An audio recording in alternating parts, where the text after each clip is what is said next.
Notre Père Céleste, c'est notre intention ce soir. Nous nous sommes rassemblés afin de croire, simplement croire le Seigneur Jésus. Il y a ici ce soir ceux qui sont malades et affligés, et nous avons consacré notre service à la guérison des malades et des corps brisés.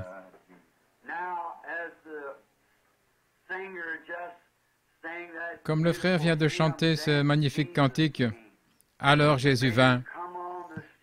Puisses-tu, Seigneur, venir sur la scène pour nous ce soir et guérir tous ceux qui sont affligés, et ainsi il n'y aura pas une seule personne infirme au milieu de nous ce soir. Accorde-le, Seigneur, et aide-nous alors que nous regardons la parole pour trouver la foi suffisante pour cette heure. Nous te le demandons dans le nom de Jésus. Amen.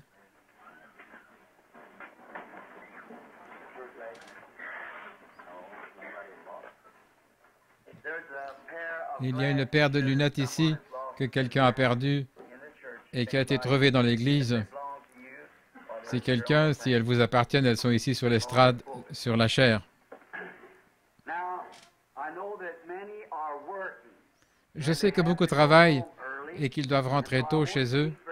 Ainsi, je ne parlerai pas très longtemps et ensuite il y aura une ligne de prière pour les malades. Cela me donne une occasion de me rattraper en m'occupant de quelques-unes des urgences qui étaient dans la pièce d'à côté et que j'ai examinées juste avant d'entrer et aussi cet après-midi.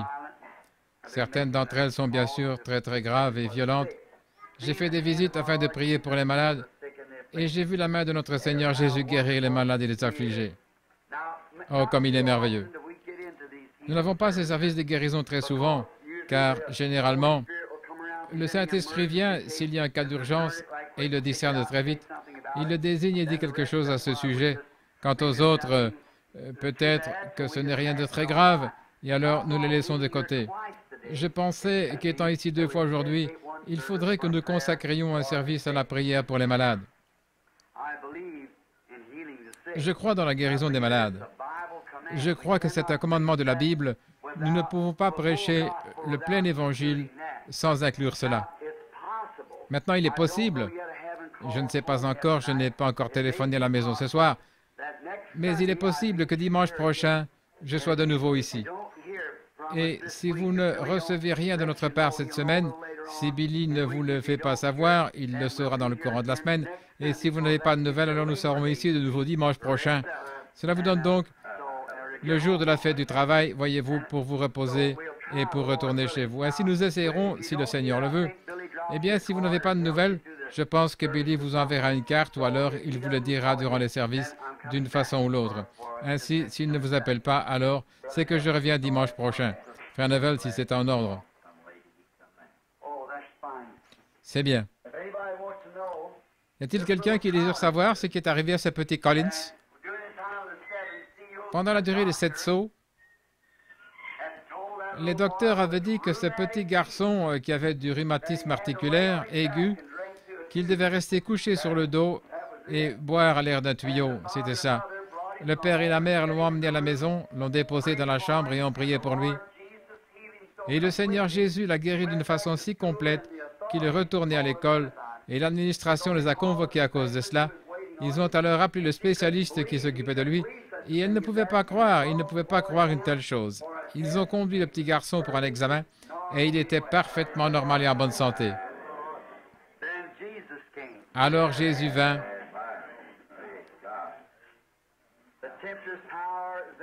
Et la puissance du tentateur fut brisée. Vous savez, c'est étrange. J'allais demander à quelqu'un de chanter ce cantique ce soir, et alors que je m'occupais des personnes dans la pièce d'à côté, voici quelqu'un qui le chante. Alors Jésus vint. Si on n'avait pas chanté, j'aurais demandé à quelqu'un de le faire avant que je prenne la parole ce soir. Ainsi, il fait toutes choses parfaitement. Maintenant, beaucoup d'entre vous qui avez une longue distance à parcourir vont attendre jusqu'au matin, et j'apprécie cet effort. Certains d'entre vous rentreront chez eux ce soir parce qu'ils doivent reprendre le travail demain matin, de bonne heure, et je sais que c'est pénible. Et alors, quand je pense à cela, j'ai aussi des passes, vous savez, où j'ai le cafard. J'arrive à un point où ce qui me gêne, c'est que j'ai ces moments quand je suis surmené Et Satan vient me dire, eh bien, personne ne se soucie de toi. Au fond, vois-tu, tu n'as pas un seul ami dans le monde. Souvenez-vous que je ne suis pas immunisé contre la tentation. Je dois surmonter cela. Alors quand je regarde en arrière et que je vois quelque chose comme ceci, je lui mets sous les yeux et je dis, et puis ça, cela m'aide à vaincre. Et puis ça alors? C'est comme pour un certain de mes amis qui est assis dans la salle ici. Il y a un clan, une sorte de clan qui ne croit pas dans la guérison divine et qui est venu récemment vers ce jeune homme. Et il lui a dit, cette histoire qu'il prêche là-bas au sujet de cette guérison divine, ça ne vaut rien. Et cet homme habite dans le Kentucky, tout près d'une vieille dame qui, lorsque nous étions au camp d'Acton, se mourait du cancer. Et sa sœur vint à la réunion ce soir-là avec un mouchoir qu'elle avait pris dans son sac à main.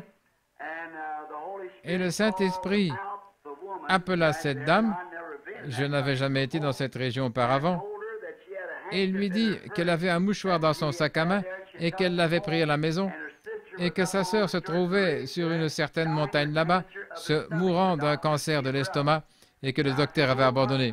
Je lui dis, allez mettre le mouchoir sur cette dame, car ainsi dit le Seigneur, elle vivra. C'est le soir où les voisins pensèrent qu'il y avait là-bas l'armée du salut, lorsque frère Ben y alla. Et ensuite, cette dame fut si parfaitement guérie qu'elle peut faire son propre travail et le travail du voisin. Ainsi, ce jeune homme, sachant cela, a dit, alors expliquez son cas. Ça fut réglé. Expliquez, vous savez qu'elle avait le cancer. Elle était ici à Louisville et les docteurs qui l'opéraient à ce moment dirent simplement, recosez-la car on ne peut rien faire. Et maintenant, elle est parfaitement normale et bien portante. Expliquez ça. Ce fut réglé. Vous savez ce que dit la Bible? Et il ne put rien dire de mal, car l'homme qui avait été miraculé était debout au milieu d'eux. C'est là où cela confond Satan, n'est-ce pas? L'homme qui avait été miraculé se trouvait là. Dieu ressuscite-t-il les morts? Ici même se trouve un homme qui fut ressuscité. Dieu guérit-il les malades? Oh, les mains qui pourraient se lever partout. Dieu guérit les malades. Nous savons qu'il est le grand je suis. Pas le grand j'étais ou je serai, je suis. Je suis, c'est-à-dire toujours présent, partout, tout le temps. Le même hier, aujourd'hui, éternellement. Maintenant, dépêchons-nous.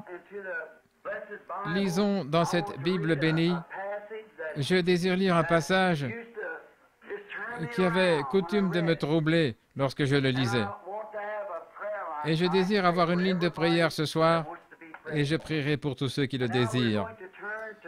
Et maintenant, nous allons lire dans Marc chapitre 11, et nous allons commencer à lire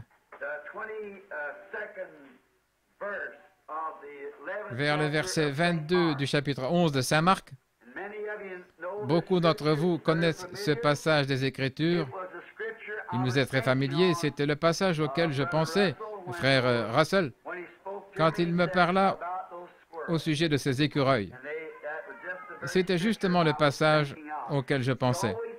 Ça a toujours été une énigme pour moi. Il a dit, si vous dites, pas si je dis, mais si vous dites. Maintenant, lisons. Jésus prit la parole et leur dit, ayez foi en Dieu. Je vous le dis en vérité, si quelqu'un dit à cette montagne, ôte-toi de là et jette-toi dans la mer, et qu'il ne doute point en son cœur, mais croit que ce qu'il dit arrive, il le verra s'accomplir.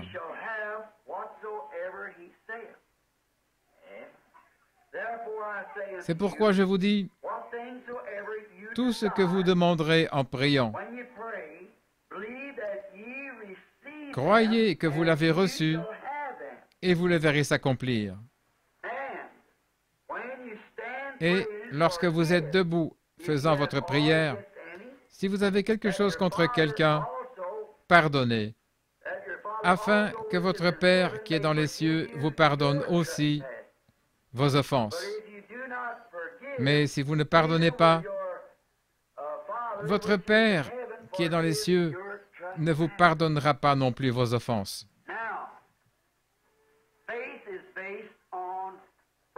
Ainsi, la foi est basée sur le pardon. Et alors, comme nous l'avons dit ce matin, essayons de placer l'Église là où nous pouvons réellement voir les temps apostoliques agissant au milieu de nous. C'est de cela que nous avons tous faim. Et cela se trouve juste à la porte. Nous le voyons, mais nous voulons en voir plus. Nous voulons que ce soit une telle effusion que cela nous aide à nous déverser sur d'autres. Souvenez-vous, Jésus, comme nous l'avons dit dans la leçon ce matin, n'a jamais utilisé sa puissance pour lui-même. Il l'utilisa pour les autres. C'est pour cela qu'elle fut envoyée. Et vous pensez parfois, pourquoi un homme comme lui, qui était si plein de puissance, devrait-il être une fois malade? Oui, monsieur. J'ai lu dans un livre quelque part que lorsqu'il ressuscita ce garçon, le fils de la veuve de Naïn, je crois que c'est dans Le Prince de la maison de David, il s'assit sur un rocher et se plaignit d'un mal de tête. Il porta sur lui nos infirmités. Porter signifie prendre sur lui. Voyez, il les porta. Et il avait toutes choses, comme nous. Il avait la maladie, il avait des tentations, il avait des ennuis, il avait des frustrations, comme nous en avons. Parce qu'il devait être le genre de médiateur parfait. Il devait donc être un participant, le cultivateur de fruits, avant de savoir, la femme au puits et beaucoup d'autres choses, voyez-vous, si nous regardons dans l'Écriture. Je désire dire que je crois toute l'Écriture et que tout son contenu est vrai. Il y a des critiques aujourd'hui qui ne veulent pas le croire. Un critique a dit une fois que lorsque Jésus envoya ses disciples à l'endroit et au carrefour où l'ânon était attaché, il avait arrangé ça d'avance. Voyez-vous, ils ne comprennent pas que c'est Dieu qui l'arrangea d'avance. L'autre jour, Dieu m'a dit, au sujet de frère Dow, qui est ici, que je lui serrerai de nouveau la main dans la rue. C'est très étrange, je n'étais pas ici ce matin-là. Mais 2 minutes de plus ou 1 minute de plus, et je ne l'aurais pas rencontré dans la rue. Mais je suis sorti de la voiture juste à temps pour lui serrer la main alors qu'il venait dans la rue. Il ne m'a pas reconnu, car il avait enlevé ses lunettes, et ainsi il ne pouvait pas me voir. Mais quand il a entendu ma voix, il a commencé à pleurer. Qu'était-ce? D'habitude, il ne fait pas cela, mais c'était une réponse à ce qui lui avait été dit là-bas sous la tente à oxygène. Je lui ai dit, de même, vous vous assiérez de nouveau dans l'église. C'était le désir de son cœur. Lorsque nous eûmes une réunion à Chicago, il voulait y aller, son cœur le désirait. Je lui ai envoyé un télégramme de salutation de notre part et de la part des enfants, lui disant que nous prions afin qu'il guérisse rapidement. Et un frère bienveillant qui le visitait nous rapporta qu'il voulait tellement venir. Le voici avec nous ce soir, voyez-vous. Cela n'était pas préarrangé. C'est le même Dieu qui a arrangé cela. Il fait concourir toutes choses parfaitement et au moment précis. Un critique a dit une fois, « Ce n'est pas étonnant que Jésus ait pu prendre 5 pains et en nourrir 5000, car, dit-il, les pains étaient plus gros en ce temps-là. Il a simplement coupé chaque pain pour en nourrir 1000. Je vous ferai remarquer que ce n'est qu'un petit garçon qui avait ça pour son dîner. Un petit garçon qui transportait 5 miches de pain qui purent nourrir à satiété 5000 personnes. Et ensuite, n'y eut-il pas 12 paniers pleins qu'ils emportèrent? Voyez-vous, oh, ce ne sont que des critiques après tout. Cela ne change pas la parole de Dieu. Elle continue d'être la même. Nous voulons maintenant parler de la foi, mais d'un type de foi différente, la foi parfaite. C'est une grande chose. Or, la foi, la Bible nous dit que la foi vient de ce qu'on entend. Maintenant, vous ne pouvez pas être sauvé sans la foi. Et la foi vous fait croire à l'existence de quelque chose que rien d'autre ne déclare, si ce n'est la foi. J'essaie maintenant de vous amener à recevoir la foi afin que vous puissiez être prêts pour cette ligne de prière dans quelques minutes. Maintenant, la foi, il faut que celui qui s'approche de Dieu croit que Dieu existe. Et il est impossible de plaire à Dieu sans la foi. Vous ne pouvez pas lui plaire. Et si vous dites que vous croyez en Dieu, vous ne l'avez jamais vu. Vous devez donc le croire par la foi. Et si vous pouviez le voir, ce ne serait plus la foi. Voyez-vous, tout ce que les sens déclarent, ce n'est plus la foi. C'est un fait scientifique, voyez-vous. Ce n'est plus la foi. Mais vous devez l'accepter, lui, par la foi. Et celui qui s'approche de Dieu doit croire en Dieu, et la foi vient de ce qu'on entend, la parole de Dieu. Vous devez croire premièrement que ceci est la parole de Dieu. Et vous devez venir à Dieu par la parole. Voyez-vous? Prenez simplement la parole, ce qu'elle dit, et dites c'est juste. Toutes les autres choses qui lui sont contraires ne sont pas justes. Abraham dut croire simplement ce que cette voix lui avait dit. Et lorsqu'il fut âgé de 100 ans, 25 ans plus tard, il croyait cela plus fort que 25 ans plus tôt lorsque cela lui fut donné. Il le croyait. Et il ne douta pas par incrédulité de la promesse de Dieu, mais il fut fortifié, donnant gloire à Dieu, sachant qu'il pouvait accomplir ce qu'il avait promis. Et c'est ainsi que chacun doit être. Vous devez venir avec une foi infaillible, croyant que Dieu a fait la promesse. Mais maintenant, vous devez être dans une certaine position pour avoir cette foi. Et c'est de cela que nous allons parler, voyez-vous, afin de recevoir cette foi. Dans Hébreux, le livre des Hébreux, au chapitre 11, il nous est dit que la foi est la substance des choses qu'on espère. Voilà pourquoi beaucoup de personnes ne parviennent pas à recevoir leur guérison ou ce qu'elles demandent. C'est parce qu'elles prennent la foi pour quelque chose qui n'est pas, voyez-vous. Ils ne croient pas cela. Ce n'est pas de l'imagination. C'est une substance réelle. Maintenant, écoutez attentivement. Voyez-vous, ce n'est pas ce que vous imaginez. C'est aussi réel pour vous que ce que n'importe quel autre sens de votre corps déclare.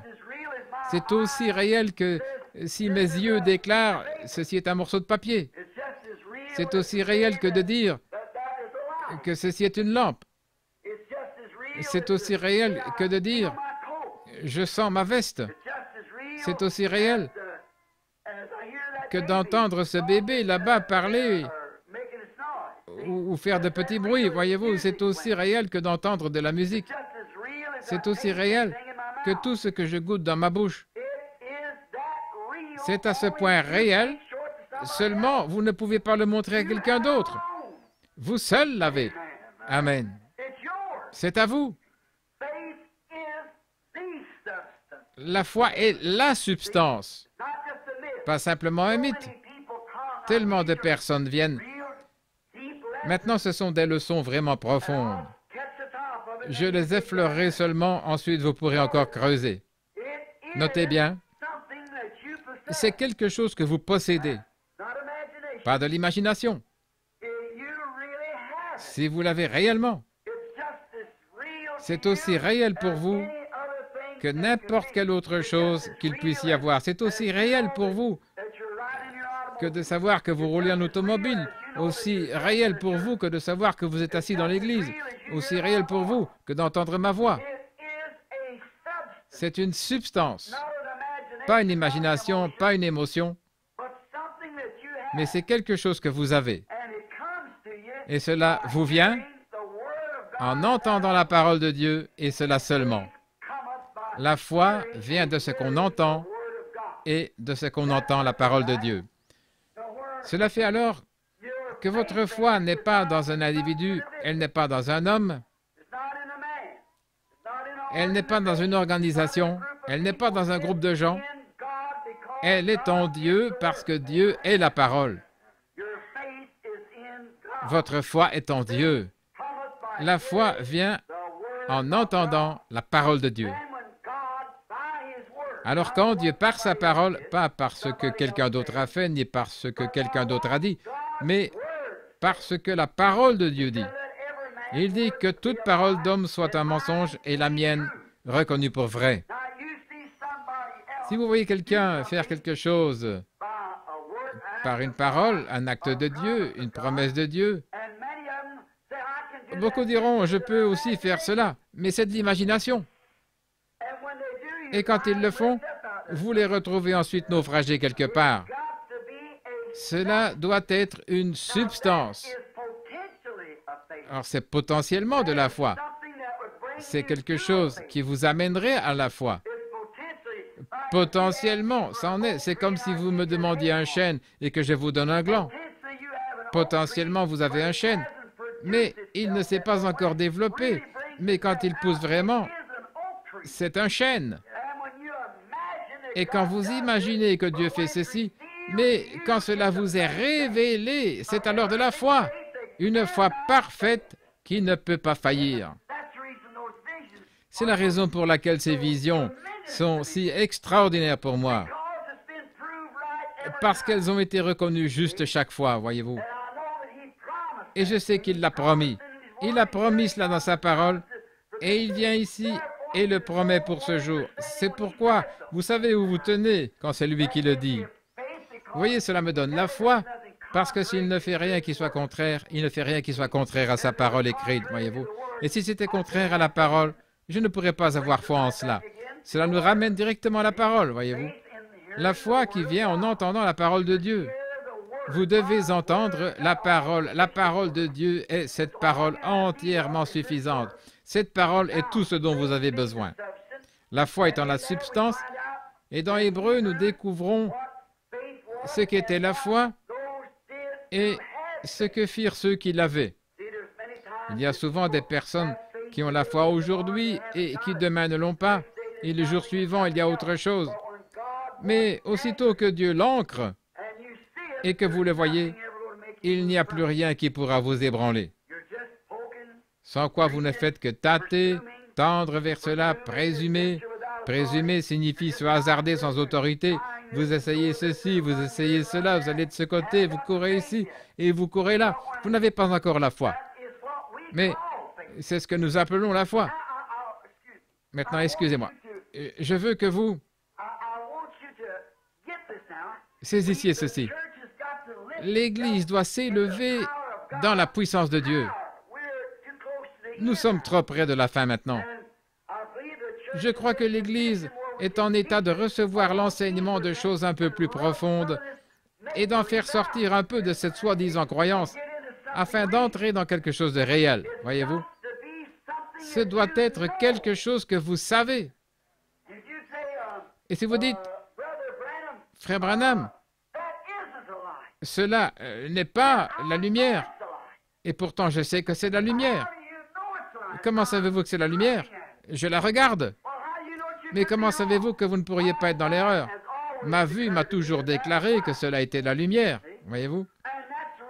Et c'est la raison pour laquelle je crois ces visions. Cela a toujours été déclaré être la vérité parce que cela vient de la parole. Alors s'il le dit, c'est réglé. Lorsque c'est déclaré ainsi, il n'y a plus besoin de supposer. Cela va être ainsi. Alors vous entendez que c'est « Ainsi dit le Seigneur ». Parce que c'est au-delà de la pensée humaine. C'est en haut, dans les domaines de la pensée du Seigneur. Mais vous êtes ici comme le cep, comme un sarment qui produit le fruit qui est dans le cep. Voyez-vous?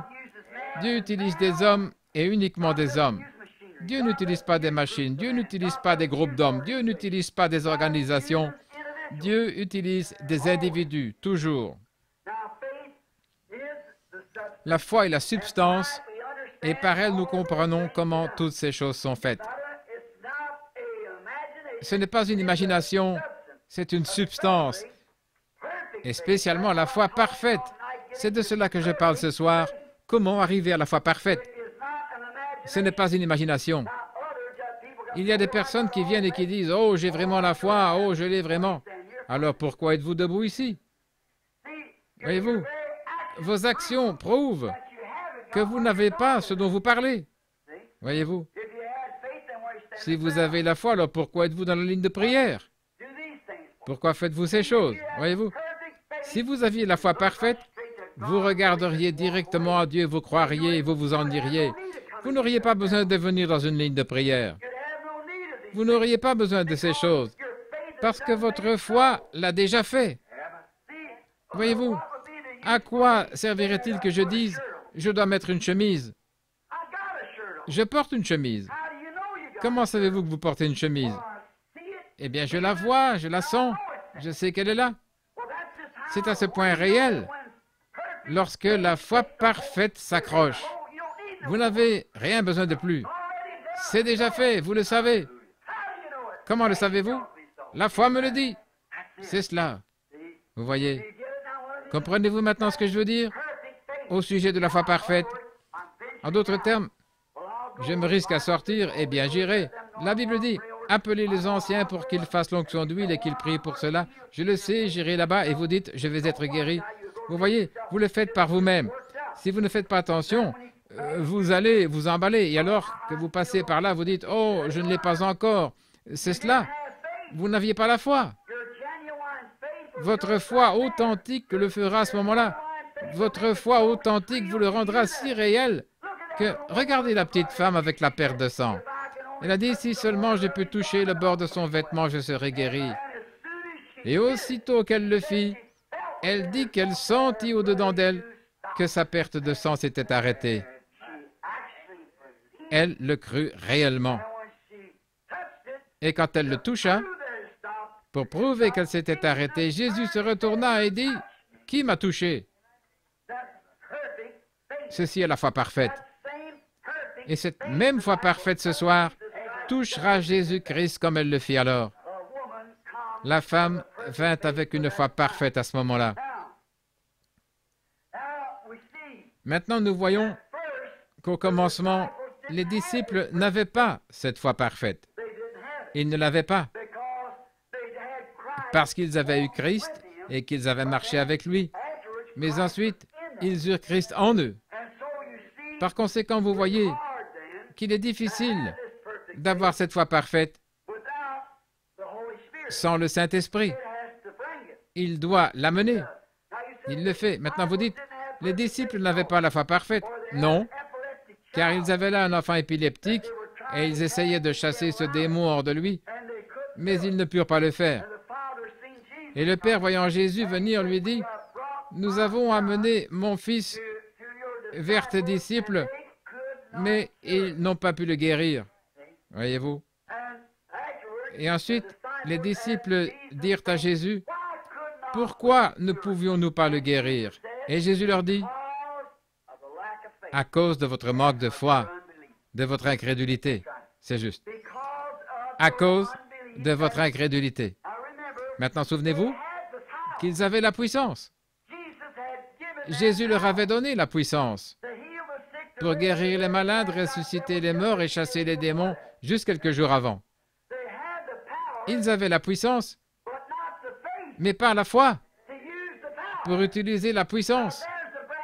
Maintenant, voilà le Branham Tabernacle. Voilà l'Église, l'épouse aujourd'hui. Le Saint-Esprit est ici avec la puissance, mais vous n'avez pas cette foi pour l'animer, pour la mettre en action. Voyez-vous ce que je veux dire? Il faut de la foi pour la mettre en action. Regardez, j'ai une cartouche que j'ai chargée à la main. Je sais ce qu'elle fera selon la balistique, de même que la parole. Mais je dois tirer un coup de feu. Le feu doit arriver à la poudre à la puissance, mais il doit avoir le feu pour l'allumer. Et c'est la même chose.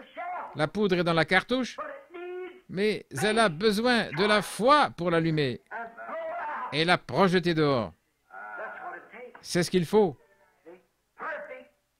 La foi parfaite pour mettre le feu à la puissance du Saint-Esprit que nous avons maintenant depuis qu'il est venu sur nous.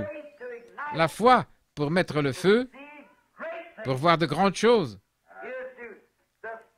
la foi, quelque chose qui vous présente cela. Avec un cœur plein de joie, vous marchez dans la chambre de malade, sachant exactement ce que vous allez dire. Vous y pénétrez en sachant ce qui va arriver, car quelque chose a déjà été révélé et vous le savez. Alors vous entrez et vous dites, « Au nom de Jésus-Christ, levez-vous de là. Ainsi dit le Seigneur. » Vous y voilà. C'est la foi parfaite. S'il y avait 10 millions de personnes à cet endroit disant que ça n'arriverait pas, vous savez que cela arrivera de toute façon parce que vous le savez. Cela arrivera. Peu importe ce que quiconque peut dire, vous êtes celui qui a la foi. Pourriez-vous vous imaginer Josué rassemblant les anciens d'Israël en leur disant, « Eh, frères, nous sommes les serviteurs du Seigneur et j'aimerais que vous lui demandiez s'il serait d'accord de nous donner un peu plus de lumière solaire et de retenir le soleil pendant un petit moment. » Non, il en avait besoin. Et sans prière, sans rien, il en avait besoin et il commanda simplement au soleil. Il dit, « Arrête-toi là. J'en ai besoin. Je suis au service du Seigneur. Et il m'a envoyé ici pour faire ce travail. Et je le fais le mieux possible. Mais l'ennemi s'est rassemblé, il est par ici, et si je laisse le soleil descendre, ils se rassembleront et me causeront plus d'ennui. C'est pourquoi arrête-toi, et toi, lune aussi. » Amen. Elle reste là pendant 24 heures. Maintenant, si le monde tourne et qu'il est arrêté et que le soleil soit resté à un endroit sans se déplacer, qu'est-il arrivé alors? Maintenant, si vous ne croyez pas cela, vous devenez un infidèle. Et alors, si vous le croyez, vous vous mettez à la science à dos parce qu'ils disent que si le monde s'arrêtait, il tomberait. Ainsi, qu'en est-il? Si vous dites que la parole de Dieu n'est pas juste, alors vous êtes un infidèle, voyez-vous, un incroyant. Mais cela arriva, c'est le principal. Je n'en connais pas la mécanique, mais cela arriva. Je ne connais pas la mécanique du Saint-Esprit, mais je sais qu'il tomba sur moi. Je ne peux pas en dire la mécanique, mais je connais les bénédictions. Tout ce que je désire connaître, ce sont les bénédictions du Saint-Esprit. Et la mécanique, c'est lui qui l'a fait marcher. C'est son secret. Ce garçon ne put pas être guéri parce que les disciples avaient la puissance. Jésus leur avait donné la puissance pour guérir toutes sortes de maladies, pour chasser les démons, pour purifier les lépreux et pour ressusciter les morts. Il leur avait donné la puissance, mais ils n'avaient pas la foi pour mettre en action la puissance qu'ils avaient. Alors ils questionnèrent Jésus et lui dirent, « Mais pourquoi n'avons-nous pas pu le faire? » Maintenant, souvenez-vous, ils avaient la parole, et la parole était à leur chair. Et la parole leur dit, « Je vous donne la puissance. » Amen. Je vous donne la puissance. Et ils avaient la puissance. Mais ils n'avaient pas la foi pour actionner la parole qui était en eux. Voyez-vous ce que je veux dire? Mais Jésus l'avait. Il était la parole. Et il avait la foi que ce qu'il disait arriverait. Il dit, « Oh, amenez-le ici. Jusqu'à quand vous supporterai-je? » Il avait la foi avec la puissance. Comment l'avait-il? Il a dit, « Je ne peux rien faire de moi-même. » Pourquoi? Parce qu'il avait confiance en ce qu'il était. Il avait confiance dans le fait qu'il savait qu'il était la parole. Et il avait foi en Dieu, qui avait fait de lui la parole. Il était Dieu, la parole. Et elle était en lui, et cela lui donna la foi parce qu'il comprit sa position. Il savait ce qu'il était parce que l'Écriture avait dit qu'il était cela. Chaque passage de l'Écriture s'enchaînait pour prouver qu'il était exactement ce que l'Écriture avait dit qu'il serait, et il savait qui il était. C'est pourquoi il avait confiance en ce que Dieu avait fait de lui. S'il fit ainsi, alors ne pouvons-nous pas, nous comme croyants, avoir confiance en ce que Dieu a fait de nous? Voici les signes qui suivront ceux qui ont cru. Il avait foi en ce qu'il était. Et si vous êtes un croyant, vous avez foi en ce que vous êtes. Vous êtes un croyant. Et si vous avez foi en Dieu, La Bible dit, si notre cœur ne nous condamne pas, alors si notre cœur nous condamne, nous ne pouvons pas avoir la foi. Mais si notre cœur ne nous condamne pas, alors nous avons la foi. Nous avons l'assurance envers Dieu. Si vous voulez le lire, ça se trouve dans Jean 3, 21. J'ai ici le passage des Écritures. Je veux dire 1 Jean 3, 21. Remarquez, si notre cœur ne nous condamne pas, nous avons de l'assurance devant Dieu. Mais aussi longtemps que vous faites des choses qui sont fausses, vous ne pourrez pas vraiment avoir de l'assurance devant Dieu. Ainsi, voyez-vous, vous saurez automatiquement que vous êtes dans l'erreur. Vous vous remettez automatiquement à la place d'un pécheur, si vous savez que vous êtes dans l'erreur. Mais si votre cœur ne vous condamne pas, et si vous savez que vous êtes un croyant et qu'il n'y a rien entre vous et Dieu, vous pouvez demander ce que vous voulez, sachant que cela vous sera donné, parce que c'est la parole qui vous est donnée, comme elle le fut à ses disciples. Alors la seule chose que vous devez faire, c'est d'avoir foi en ce que vous êtes. Ayez foi dans ce que la parole dit que vous êtes. Jésus avait foi dans la parole de Dieu, qui disait ce qu'il était. Il est écrit de moi. David dans les psaumes, les prophètes et tous les autres, n'ont-ils pas parlé de lui? Je suis le pain de vie qui vient de Dieu et qui est descendu du ciel. Amen. Je suis cet arbre de vie du jardin d'Éden. Je suis toutes ces choses. Je suis celui qui suis. Il savait, avec cette foi parfaite, qu'il était le Messie oint et que l'Esprit de Dieu était sur lui. Il dit, de moi-même, je ne peux rien faire, mais c'est ma foi en Dieu. Dieu était en lui, la parole rendue manifeste.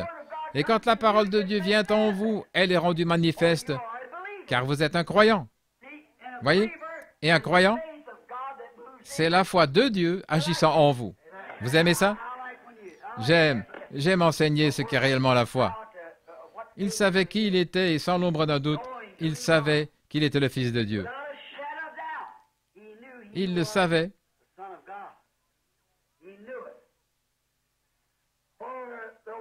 Il le savait car la parole identifiait.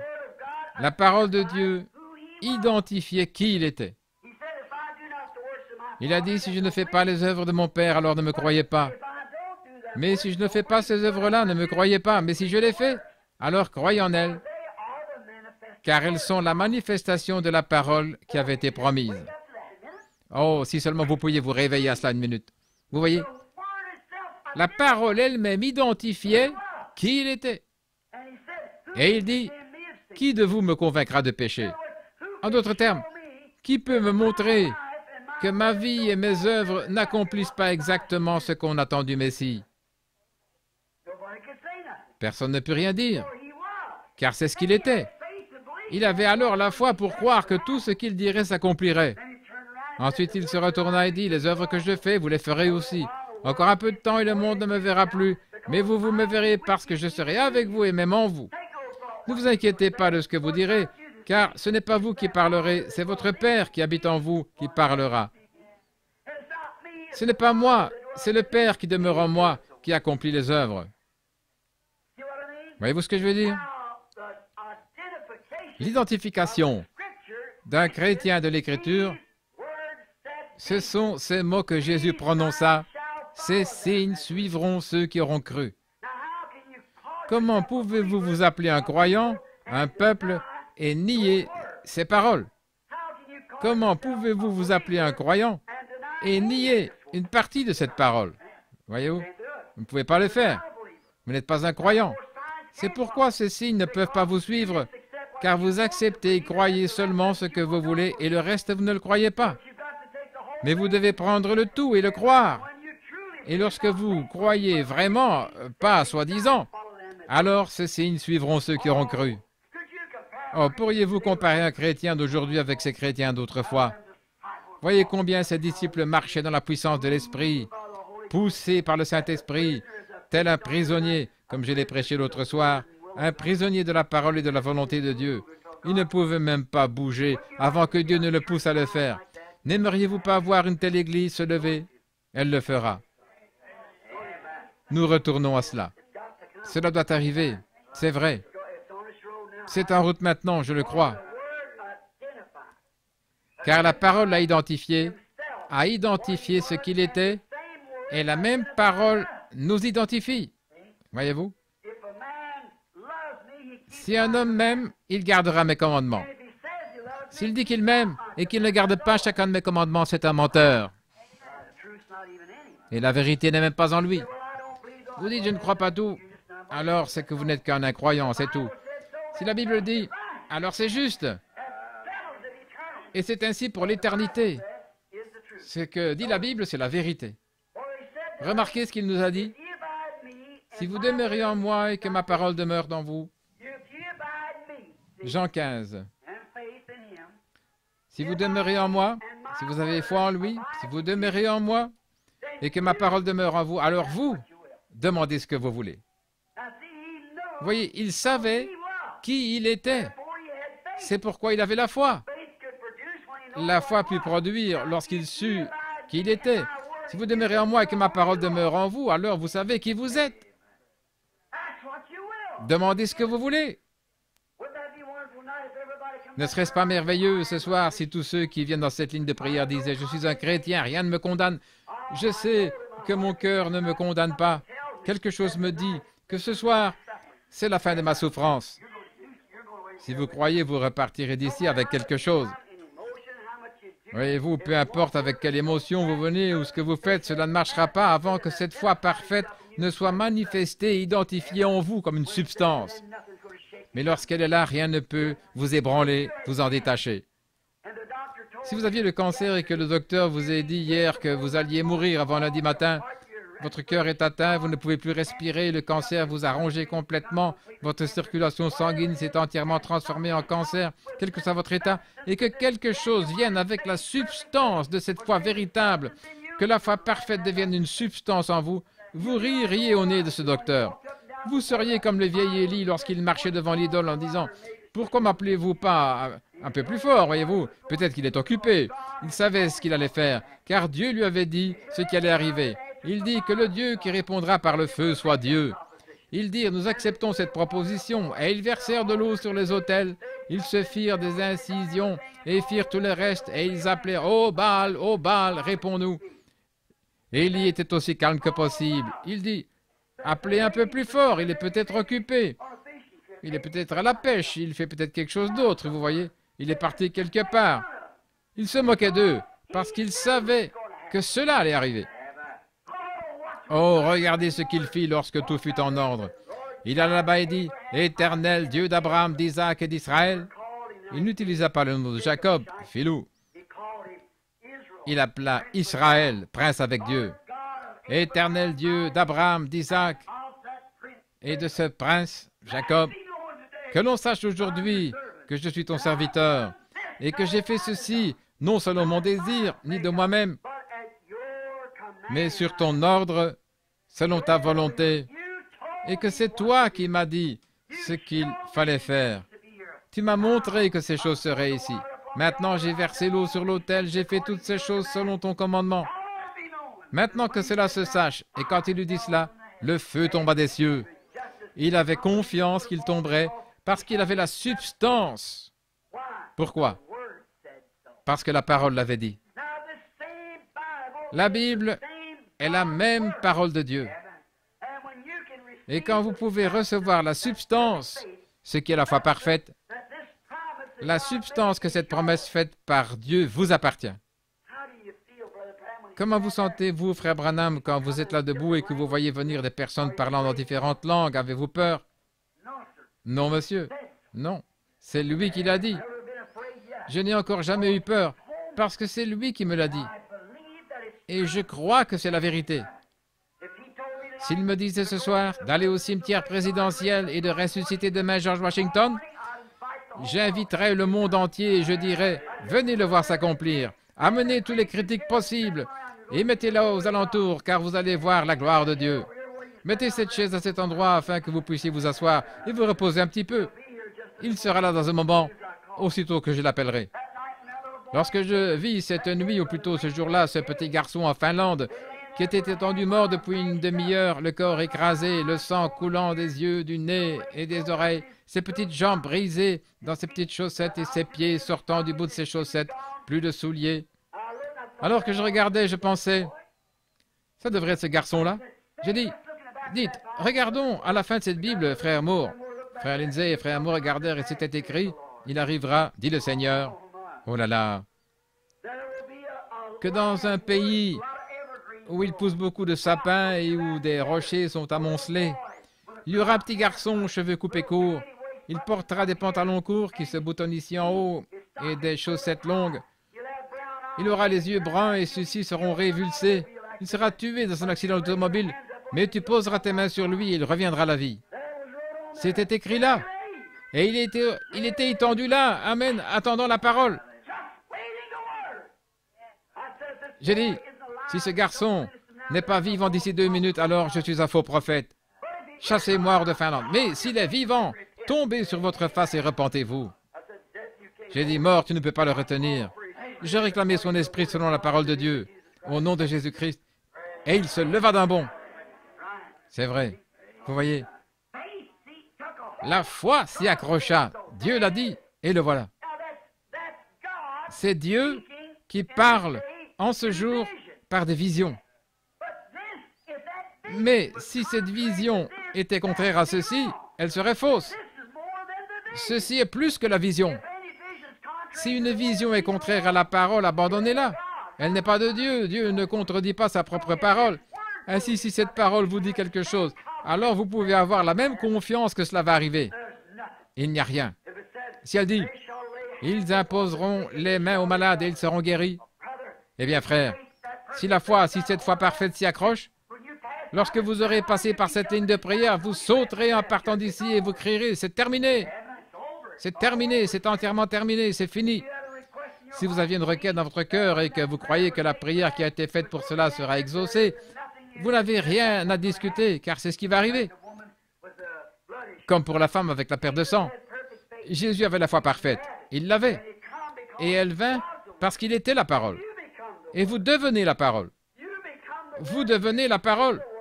Alors que vous recevez la parole, si vous demeurez en moi et que mes paroles demeurent en vous, mes paroles, c'est-à-dire cette parole, alors demandez ce que vous voulez et ça vous sera donné. Voyez-vous, si vous dites à cette montagne, ôte-toi de là, et si vous ne doutez pas, mais croyez que ce que vous dites arrive, alors vous le verrez s'accomplir. Tout ce que vous demanderez en priant, croyez que vous l'avez reçu et vous le verrez s'accomplir. Cela vous sera donné.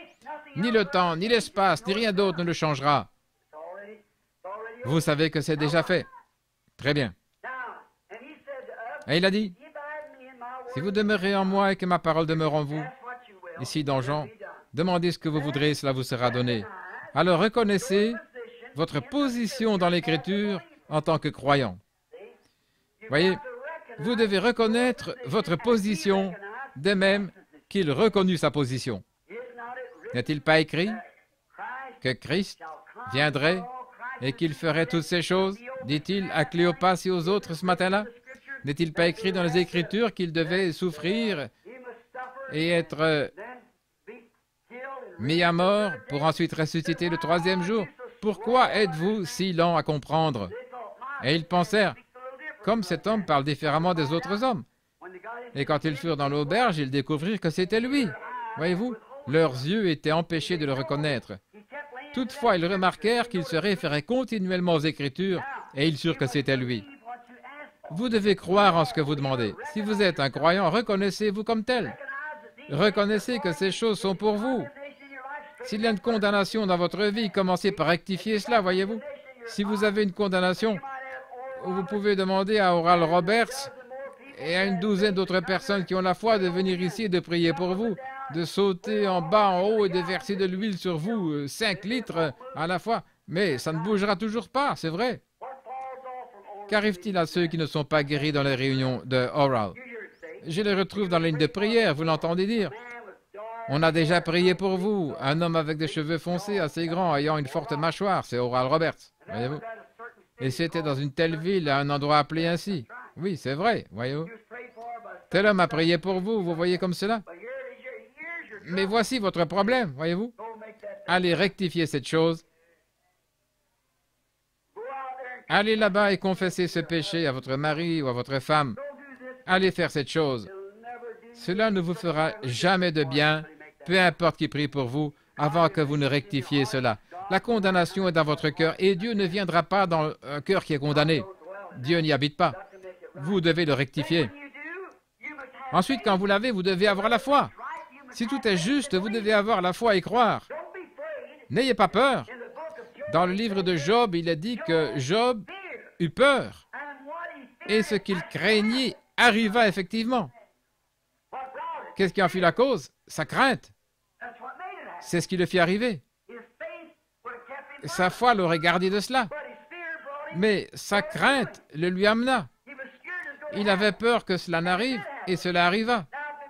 S'il avait su que cela n'arriverait pas, cela ne serait pas arrivé. Voyez-vous ce que je veux dire? Si vous avez peur lorsque vous venez dans la ligne de prière, que vous pensez peut-être que je n'ai pas une foi suffisante, cela n'arrivera jamais, ne vous inquiétez pas. Mais si vous savez que cela va arriver, cela arrivera, voyez-vous? C'est la substance de quelque chose.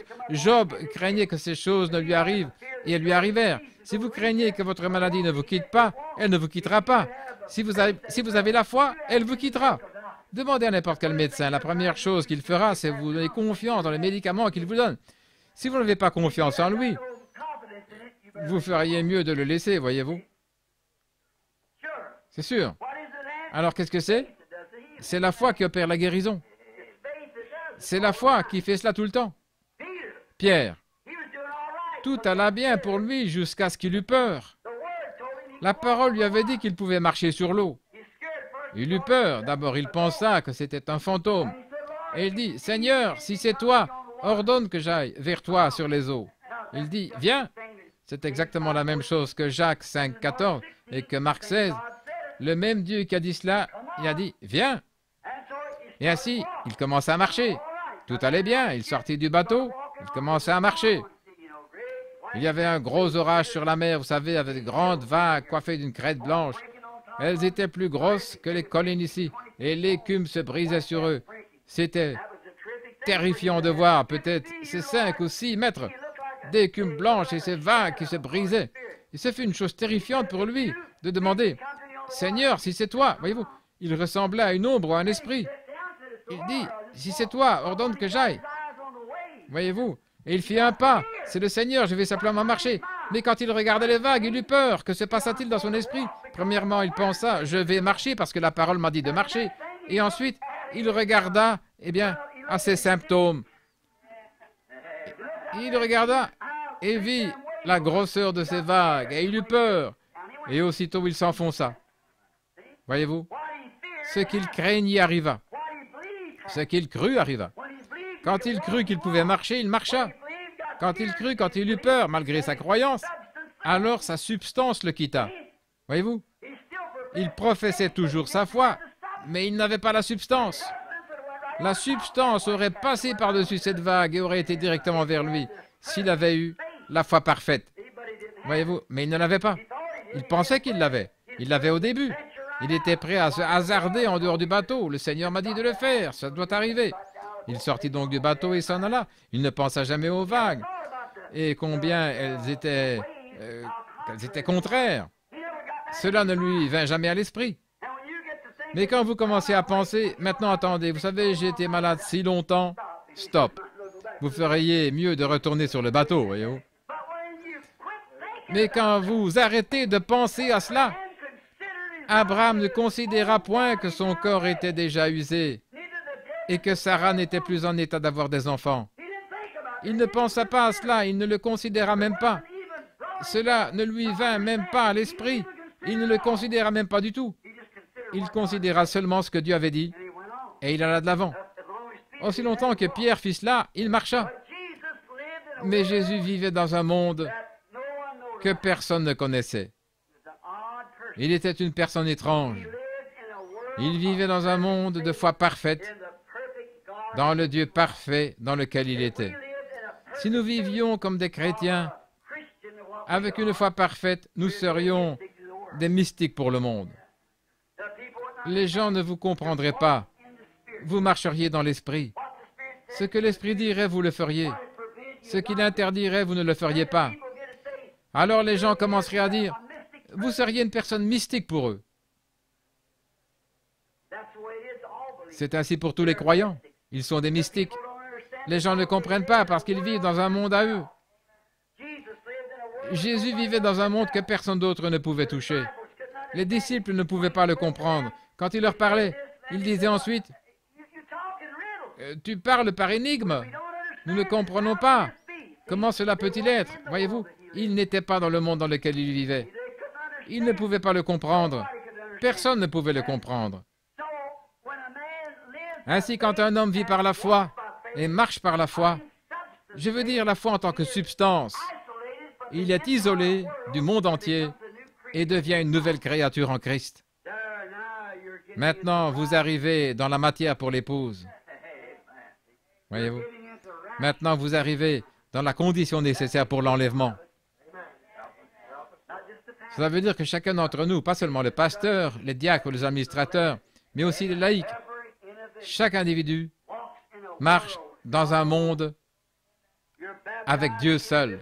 Vous êtes baptisés dans ce royaume. Et il n'y a personne là si ce n'est vous et Dieu. Voyez-vous, il donne les ordres et vous les exécutez. Quoi qu'il dise, il n'y a nulle part l'ombre d'un doute. Vous continuez votre marche. Si le Seigneur dit ceci, il n'y a personne au monde qui puisse vous en dissuader. Vous continuez à avancer de la même façon. Maintenant, vous arrivez à cette foi parfaite, une parfaite perfection qui ne peut pas faillir. Cette foi-là ne faillit jamais. Oui, il était un mystique pour eux, avec sa foi parfaite. Et c'est comme ça maintenant, ceux qui ont la foi parfaite sont des mystiques pour les autres. La Bible nous enseigne de résister au diable, et il fuira loin de nous. Maintenant, résister, c'est simplement le repousser. Lui résister, c'est vous éloigner de lui. Si Dieu vous dit une certaine chose, peu importe ce que le diable essaie de vous dire, vous ne l'écoutez même pas. Vos oreilles sont sourdes à tout, sauf à ce que l'Esprit dit.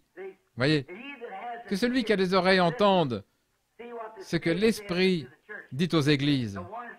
Celui qui possède un poste d'écoute capte ce que l'Esprit dit aux églises. Ce que Satan dit, je ne peux pas, cela n'a rien à voir. Si vous enseignez cela, la dénomination vous jettera dehors. Cela n'a rien à voir. Il continue à avancer de la même façon. Que celui qui a des oreilles entende ce que l'Esprit dit aux églises. Vous savez qu'il est constamment dit dans la Bible que celui qui a la foi, que celui qui a des oreilles pour entendre, entende. Que celui qui a de l'intelligence calcule le nombre de la bête. Toutes ces différentes choses. Que celui qui a le dise aux autres, afin qu'ils puissent en avoir. Et c'est de la foi que nous parlons maintenant. La foi que vous devez avoir, cette foi parfaite. Cette foi qui dit oui. Et il n'y a rien qui puisse dire non. Lorsque Dieu dit oui. Vous voyez? Quand il dit oui, c'est oui. Et rien ne peut vous l'enlever. Avec sa foi parfaite, il était très étrange. Et le diable ne resta pas autour de lui très longtemps. Nous avons eu cela dans la leçon ce matin, lorsqu'il vint en bluffant avec cette grande conception intellectuelle. Pour narguer Jésus, il découvrit qu'il avait touché une ligne de courant de 10 000 volts. Et cela le jeta de nouveau en arrière. Oui, monsieur. Et il dit, il est écrit, l'homme ne vivra pas de pain seulement. Il reçut alors un choc. Il revint un peu plus doucement la fois suivante, lorsqu'il dit, tu es un grand homme, tu peux te mettre ici en haut et être quelqu'un. Arrière de moi, Satan. Oh là là, ce qu'il rencontra, tu ne tenteras point le Seigneur ton Dieu. Voyez, il prouva à Satan qu'il était le Seigneur Dieu. Car il est écrit, tu ne tenteras point. Si Satan n'avait pas reconnu que c'était le Seigneur Dieu, il aurait dit, attends une minute, tu n'es pas cette personne. Mais il savait faire mieux que de dire cela à Jésus. Il savait sur quel terrain se tenir. Jésus dit, tu ne tenteras pas le Seigneur ton Dieu. C'est ce qu'il était. Et Satan savait faire mieux que de dire cela, car les œuvres de Jésus avaient déjà prouvé qu'il était le Seigneur ton Dieu. Notez. Voici un autre point. La foi parfaite a la maîtrise de toutes les circonstances. La foi parfaite maîtrise toutes les circonstances, peu importe ce que c'est.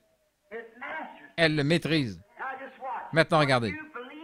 Quand vous croyez quelque chose ou que vous faites quelque chose et que vous avez foi en ce que vous faites, peu importe ce que sont les circonstances, elles n'ont rien à voir. Elle maîtrise ces circonstances. Si c'est dans une chambre de malade et que le Seigneur est révélé que cette certaine chose va arriver, vous le dites et vous allez de l'avant. Ne posez pas de questions. C'est déjà fait. Allez de l'avant. Elle maîtrise toutes les circonstances. Eh bien, si vous faites ceci, un tel va faire cela. Voyez, elle a déjà maîtrisé cela. La foi croit que Dieu le mènera à bien. Je ne sais pas comment il le fera, mais il le fera de toute manière. Voyez-vous, elle maîtrise toutes les circonstances. Et la foi et l'amour sont parents. Car vous ne pouvez pas avoir la foi à moins d'avoir l'amour, parce que votre foi est dans un Dieu qui est l'essence même de l'amour. La foi et l'amour travaillent ensemble. Tenez, c'est comme un jeune couple, vous prenez un jeune homme et une jeune fille qui tombent amoureux l'un de l'autre. Alors qu'ils vont de l'avant et qu'ils commencent à mieux se connaître, leur cœur commence à battre à l'unisson. Voyez-vous? Pourtant, ils ne sont pas encore mariés et femmes, mais leur amour les lie et ils ont confiance l'un dans l'autre. Maintenant, s'ils s'aiment vraiment, ils s'aiment vraiment. Et si vous savez que cette fille vous aime, et si elle sait que vous l'aimez, vous avez confiance, vous avez foi l'un dans l'autre. Vous avez foi l'un dans l'autre. Si vous ne l'avez pas, vous feriez mieux de ne pas vous marier. Vous devez donc avoir foi. Et si vous les séparez et que vous en mettiez un à l'extrême sud et l'autre à l'extrême nord, ils auraient toujours cet amour l'un pour l'autre où qu'ils se trouvent. Ils sont aussi fidèles l'un à l'autre que possible parce qu'ils s'aiment. Et si vous aimez le Seigneur, pas seulement pour échapper à l'enfer, mais si vous aimez le Seigneur, alors vous avez foi en Dieu. Si vous l'aimez. C'est comme ce qui est arrivé à Louisville il n'y a pas longtemps. Il y avait une demoiselle chrétienne depuis de nombreuses années qui tomba amoureuse d'un homme qui, lui, était chrétien depuis environ 2 ans. Et ainsi, ils se marièrent et ils s'aimaient et avaient confiance l'un dans l'autre. Et ils se marièrent. Et la femme dit à son mari, « Chérie, ça doit être difficile pour toi, car tu n'es qu'un jeune chrétien et tu as dû passer par tant de choses. » Car il buvait. Elle dit, « Tu as dû passer par tellement de choses et je dois être terriblement tenté. » Elle dit, « Je veux que tu saches une chose. Si tu tombes, si tu as une tentation et que tu y succombes, ne reste pas loin de la maison, mais reviens. Reviens ici, parce que je serai ici même à t'attendre et je t'aiderai à prier jusqu'à ce que tu aies la victoire. Je resterai avec toi, parce que lorsque je t'ai épousé parce que je t'aimais. Et peu importe ce que tu es, je t'aimerai toujours. » Quelques jours après ça, alors qu'il mangeait son dîner avec d'autres hommes dans la chaufferie, il leur parla de cela et leur dit, « Comment un homme pourrait-il faire une seule fois quelque chose de mal quand il y a quelqu'un qui vous aime ainsi, voyez-vous? Comment pourriez-vous abuser de cette confiance? » Et lorsque nous étions des pécheurs, étions sans Dieu, éloignés de lui dans le monde, dans la saleté, dans la boue, comme j'en ai parlé ce matin, Dieu est venu à nous. Dieu vous a cherché. Vous n'avez jamais cherché Dieu. Nul ne peut venir à moi si le Père ne l'attire. Et Dieu est venu dans la saleté où vous étiez. Vous y a cherché et vous en a fait sortir. Cela devrait créer un amour parfait. Regardez ce que vous étiez et regardez ce que vous êtes. Qui a fait cela? Quelqu'un qui vous aimait. Alors ne pouvez-vous pas avoir foi dans ce qu'il vous a promis? Un réel et véritable amour créera en vous la confiance dans sa parole. Il m'a pris alors que je n'étais rien, et je ne suis toujours rien, mais je suis dans sa main. Il m'a pris, et il m'a aimé alors que j'étais repoussant. Il vous a aimé alors que vous étiez repoussant, mais il vous a transformé. C'est ce que je disais, la sœur de couleur, cette fois-là, dans son témoignage. C'est ce qu'elle disait, je ne suis pas ce que je devrais être, et je ne suis pas ce que je voudrais être, mais je ne suis plus ce que j'étais. Elle savait qu'elle avait fait du chemin, et que quelque chose était arrivé. Et c'est ainsi. Si Dieu, quand j'étais séparé de lui, m'aima à tel point qu'il se baissa pour me ramasser, cela me donne confiance dans le fait qu'il désire m'utiliser. Il a un but en faisant cela. Il a vu quelque chose en moi. Il a vu quelque chose en vous. Il avait une raison de vous sauver. Regardez les gens qui ne sont pas sauvés aujourd'hui. Regardez les millions qu'il aurait pu prendre à votre place. Mais il vous a pris, vous. Amen. Personne ne peut prendre votre place. Amen. Vous êtes dans l'économie de Dieu. Personne ne peut le faire. C'est son amour envers vous. Alors votre amour ne va-t-il pas s'élever de nouveau vers lui? C'est là une affaire d'amour. Peu importe la situation, les circonstances sont maîtrisées par cet amour qui crée la foi. Quand Dieu vous aime et que vous aimez Dieu et que vous vous aimez l'un l'autre, cela apporte la foi. Très bien. Alors, rien ne peut empêcher que cela produise exactement ce que Dieu a promis de faire. Maintenant, regardez. La foi parfaite est pure, aussi pure que l'amour. Voyez, lorsque vous aimez quelqu'un et que vous avez de l'amour pour votre mari ou pour votre femme, il n'est pas nécessaire que quelqu'un vienne vous dire que vous ne le faites pas, parce que vous le faites, et vous le savez. Maintenant, si je vous demandais, comment pouvez-vous prouver que vous le faites? Oh, je le prouve par la manière dont je vis vis-à-vis de lui. Voyez, je suis une épouse fidèle et honnête. Je suis un mari loyal et honnête. Et cela prouve que j'aime ma femme ou que j'aime mon mari. Voyez-vous, votre vie prouve ce que vous êtes. C'est ainsi pour le christianisme. Votre foi. Vous avez confiance l'un dans l'autre. Cela est pur. Et il y a quelque chose de réel que vous ne pouvez pas montrer à quelqu'un d'autre. Pourtant, vous l'avez et vos actions le prouvent. Et quand vous avez une foi pure et sans mélange, pareil à l'amour que vous avez pour votre compagnon, alors vous le prouvez par la façon dont vous agissez.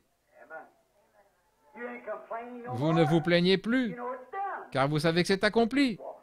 Et vous allez simplement de l'avant, peu importe à quoi ressemblent les choses ou ce que quiconque dit. Vous savez ce qui est arrivé. Vous savez que c'est fini, tout autant que vous savez que vous aimez votre mari, tout autant que vous savez. Voyez-vous, l'amour et la foi doivent aller ensemble. Ils sont parents, ils aiment. L'amour produit la foi. Lorsque Satan nous tente, nous devons lui résister avec une foi parfaite dans une parole parfaite comme le fit Jésus. La parole de Dieu est parfaite. Nous devons avoir une foi parfaite dans cette parole parfaite et résister à Satan. Maintenant, dépêchons-nous. Par sa foi dans sa parole, il est vainqueur. Nous pouvons tout vaincre, à la fois la mort, l'enfer et la tombe.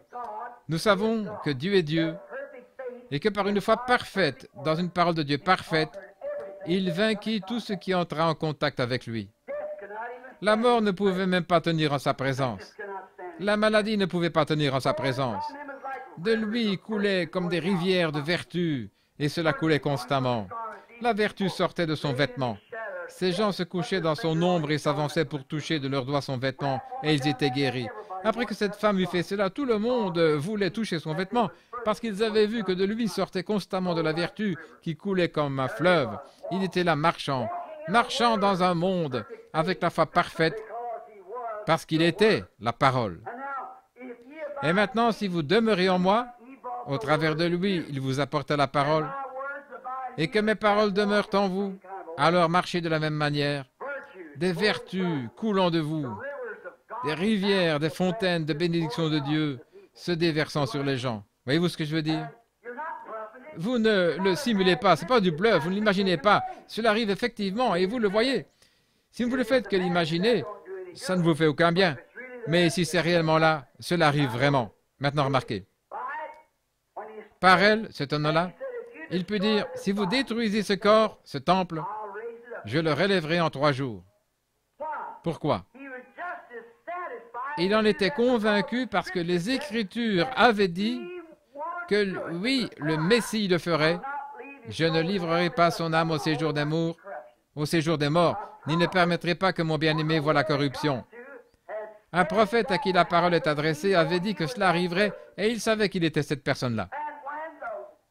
Et lorsque Jésus dit « La prière de la foi sauvera le malade » ou « Ils imposeront les mains aux malades et ils seront guéris », vous devez avoir la même confiance parfaite que lorsqu'on m'imposera les mains, je serai guéri, parce que c'est ce qu'il a dit. Il a dit, si vous détruisez ce corps, je le relèverai, parce qu'il savait qu'il était le Messie. Je ne permettrai pas que mon bien-aimé voie la corruption. Il savait qu'il était le bien-aimé. Je ne livrerai pas son âme au séjour des morts. Il ne l'a pas fait. Il savait qu'il le ferait. Il avait confiance qu'il était là pour vaincre à la fois la mort et l'enfer. Car il a dit, détruisez-le, si vous le désirez, je le relèverai en 3 jours. Oh là là, j'ai le pouvoir de donner ma vie et j'ai le pouvoir de la reprendre. Il savait qui il était. Vous êtes un chrétien. Vous avez droit à n'importe quelle bénédiction rédemptrice pour laquelle Jésus est mort. Tout cela vous appartient, ça a déjà été payé, vous n'avez qu'à le croire. Pas à l'imaginer, mais à le croire. Vous devez savoir que cela vous appartient et que vous pouvez le confesser. Oh, c'est ça, la foi victorieuse, savoir cela. Il savait que cela arriverait. Il pouvait prédire que cela arriverait parce qu'il savait que cela arriverait. Et quoi qu'il ait prédit, cela arrivait. Regardez. Quoi qu'il ait dit, Dieu l'honorait. Pensez à ça. Quoi que Jésus ait dit, Dieu le faisait s'accomplir. Ainsi, il savait que ces paroles étaient les paroles de Dieu. Maintenant, regardez. Ce même passage de l'Écriture nous est présenté à nouveau. Si vous dites à cette montagne, oh là là, je le laisse pénétrer un peu, vous voyez, parce que nous allons avoir une ligne de prière. Nous congédierons l'assemblée, ceux qui doivent partir, et nous prierons pour les malades. Regardez, il savait qu'il plaisait à Dieu. Il savait qu'il plaisait à Dieu. Il savait qu'il n'y avait rien de répréhensible dans sa vie. Dieu avait déjà témoigné de cela lorsqu'il dit « Celui-ci est mon fils bien-aimé ».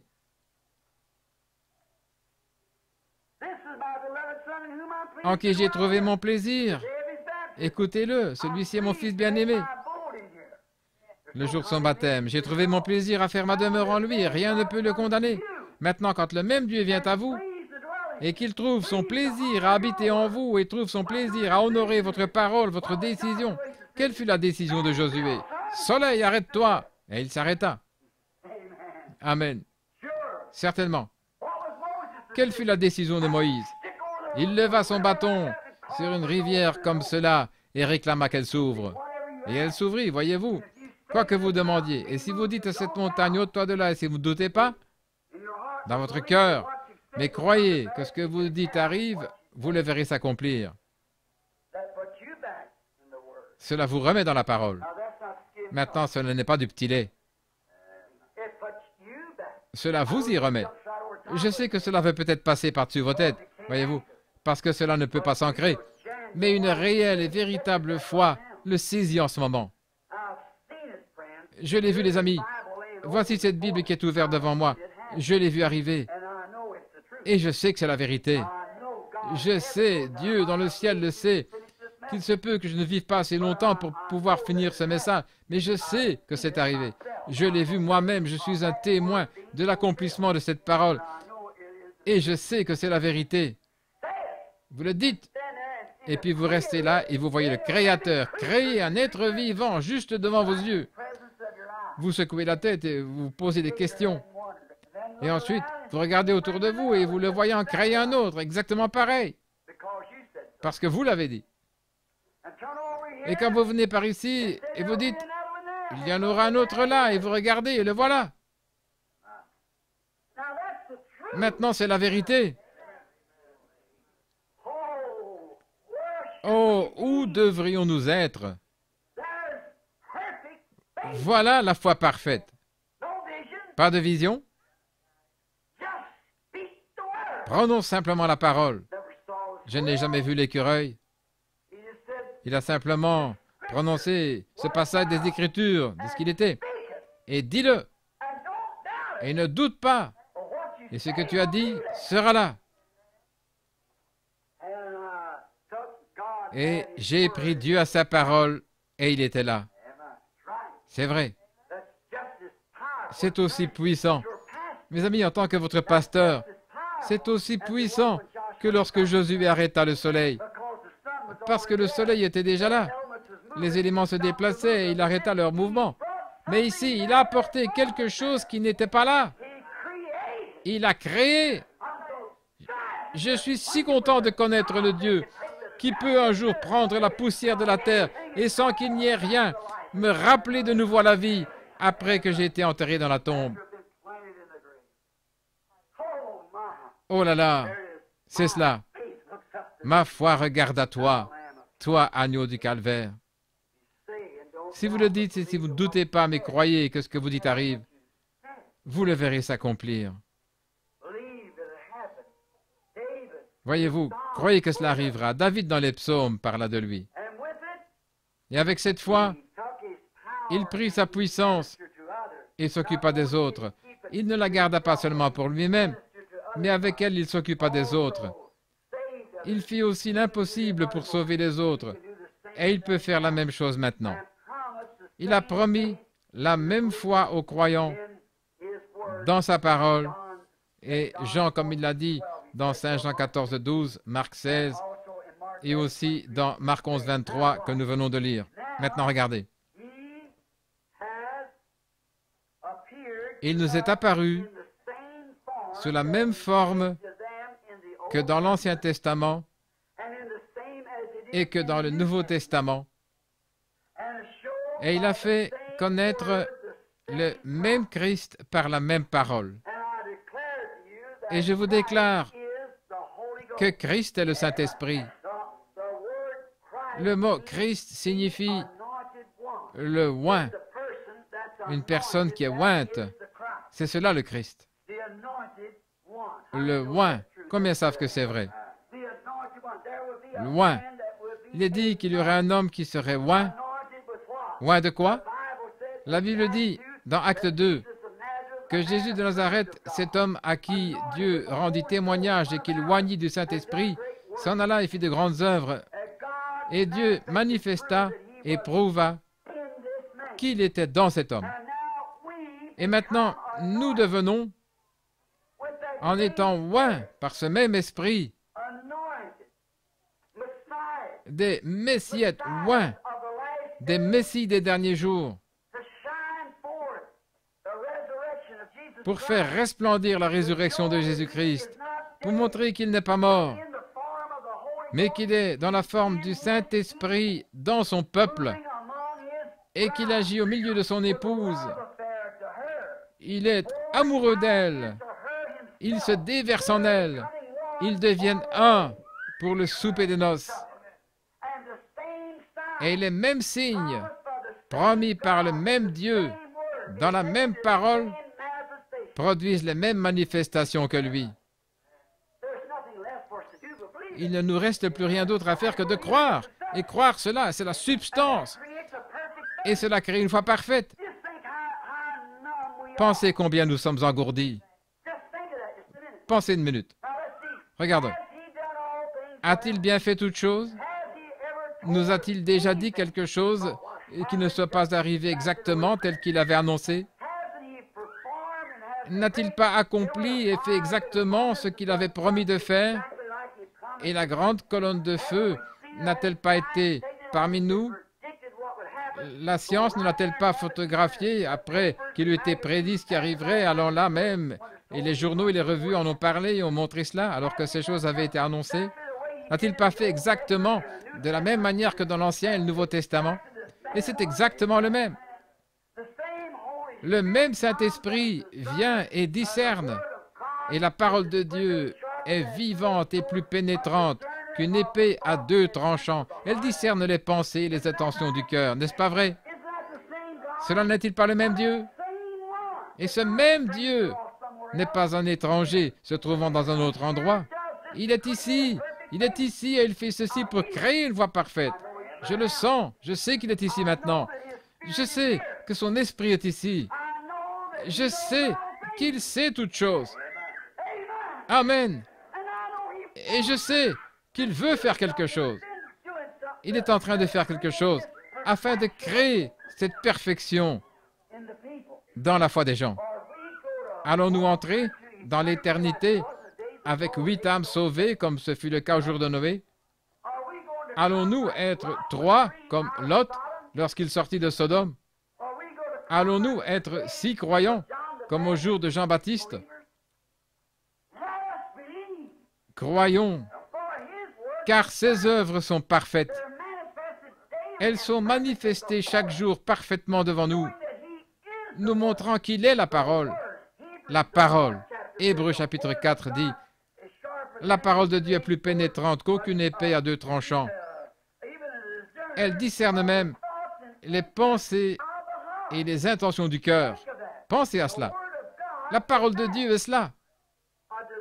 Elle discerne les intentions du cœur.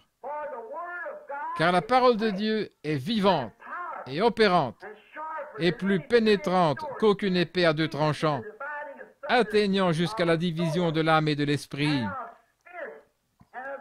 des jointures et des moelles, et elle discerne les pensées et les intentions du cœur. La parole faite chair, alléluia, la parole opérant dans la chair humaine, par des signes physiques, par des signes matériels, par des signes scripturaires, parfaitement, pour vous amener à une foi parfaite, pour un enlèvement parfait. Pourquoi ne pouvons-nous pas le regarder? Ce n'est pas un mystique. Le diable a mis toutes les choses du monde devant vous pour essayer de vous faire, pour vous empêcher de croire cela. Il interviendra dans une réunion, il essaiera de jeter tout ce qu'il peut devant vous. Débarrassez-vous de ça. La Bible dit, levez-vous et secouez-vous. Pincez-vous. Son esprit est ici. Il vous connaît. Vous avez une chose à faire, c'est de croire cela, d'accepter cela. Il vous connaît. Le croyez-vous? Il sait ce qu'il y a en vous. Il sait ce que vous êtes. Il sait ce que vous désirez. Il sait de quoi vous avez besoin. Jim, crois-tu qu'il sache ce qu'a ce bébé? Vous avez pris sa température avant de partir, il avait 40. Croyez-vous qu'il va le guérir? C'est venu sur lui aujourd'hui, il est tombé malade.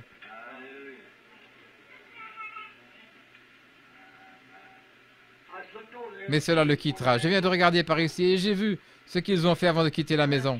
C'est vrai.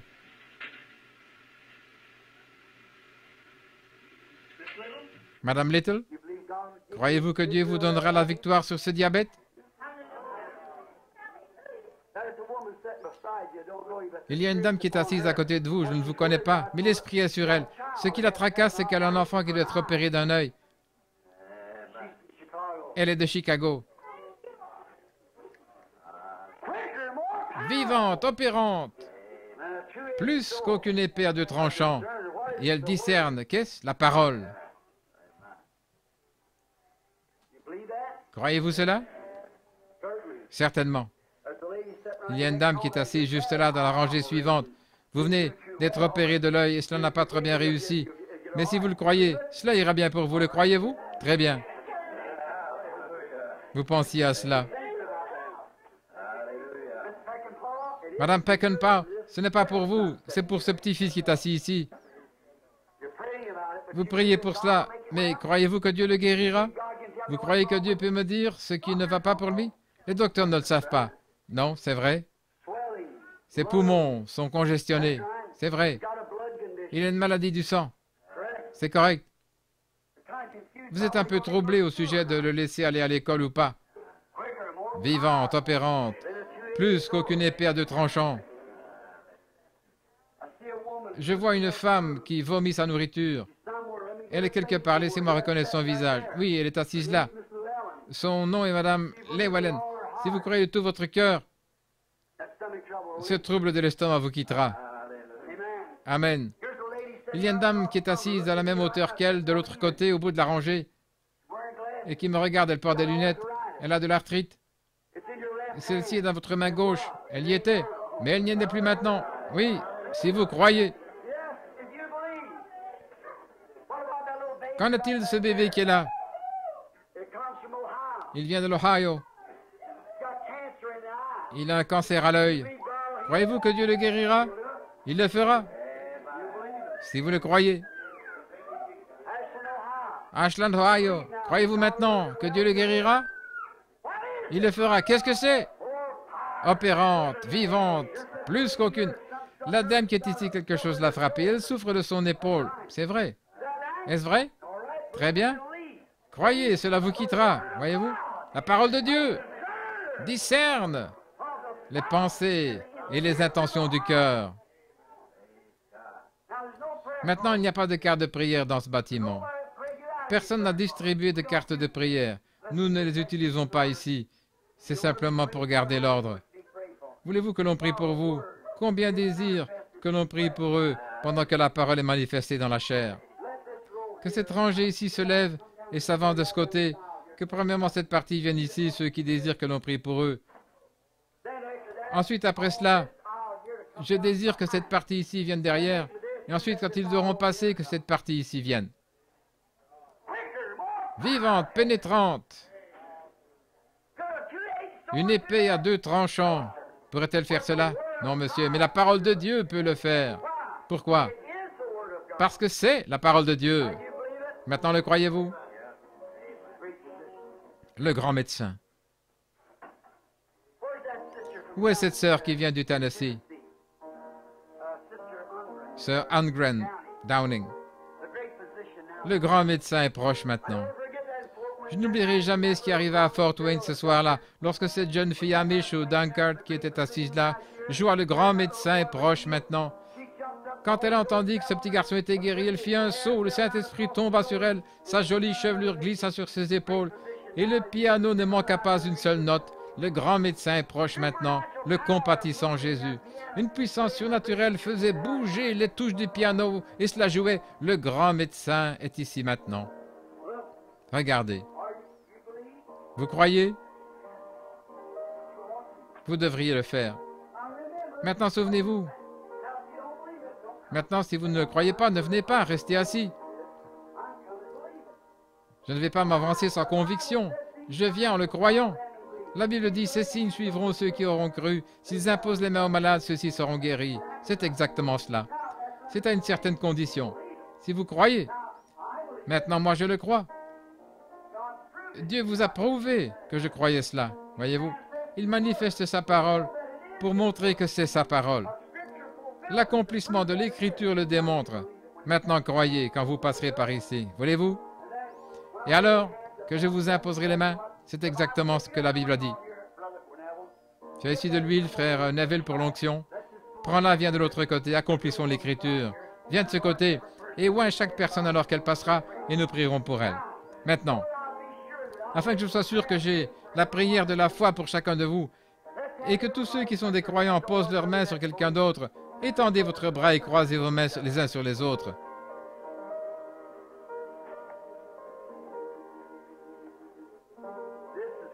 C'est là que nous allons découvrir quelque chose dans quelques minutes. Je verrai ainsi combien mon Église a avancé dans ce que nous croyons. Je désire voir combien les gens sont avancés et combien ils sont prêts à prendre l'épée pour monter au front et dire « Je te défie, Satan. Je te défie. Tu ne peux plus me faire douter. » Pourquoi ces choses sont-elles faites? Pour que les gens croient. C'est la parole. C'est cela qui vous montre que je vous prêche la vérité, la parole. La parole faite chair. Faite chair en vous. Devenue parole, devenue vie en vous, devenue vie en moi. Voyez? Le grand médecin. Très bien. Inclinons nos têtes maintenant. Seigneur Jésus, le grand médecin est proche maintenant. Tu es le médecin. J'ai prêché ta parole et ta parole a déclaré que tu es ici, que tu es le même hier, aujourd'hui, éternellement. Et tu ne peux pas faillir. Tu ne nous as jamais fait défaut, Seigneur. Et maintenant, puissent les bénédictions de Dieu reposer sur chacun de ceux qui ont leurs mains sur quelqu'un d'autre. Et alors que nous venons, ce sont des croyants, et que nous les oignons d'huile, le pasteur et moi, et que nous les faisons passer par cette ligne, puissent-ils tous passer par ici avec la foi pour croire cela et savoir que le Dieu du ciel lui-même est présent. Puisse chacun se secouer. Puisse-t-il le faire cette fois au moins, Seigneur? Fais que cela pénètre, Seigneur, une fois. Ouvre leurs yeux, Seigneur, afin qu'ils puissent voir ce qui se passe, afin qu'ils ne soient pas aveugles, qui chancellent, mais qu'ils voient la réalité de la présence de Jésus-Christ ressuscité. Accorde-le, Seigneur, par le nom de Jésus. Amen. Je vous recommande, au nom de Jésus-Christ, de ne pas venir dans cette ligne de prière, à moins que vous ne sentiez que vous avez cette foi parfaite, parce que vous ne feriez que prendre la place de quelqu'un d'autre. Ne faites pas cela. Pendant tout le temps que je vous ai prêché, vous ai-je déjà dit quelque chose qui ne soit pas arrivé? Exactement. Le Seigneur a fait cela. Il ne l'a pas fait pour moi, car je crois. Il l'a fait pour vous, afin que vous puissiez croire que ce que je vous dis est la vérité.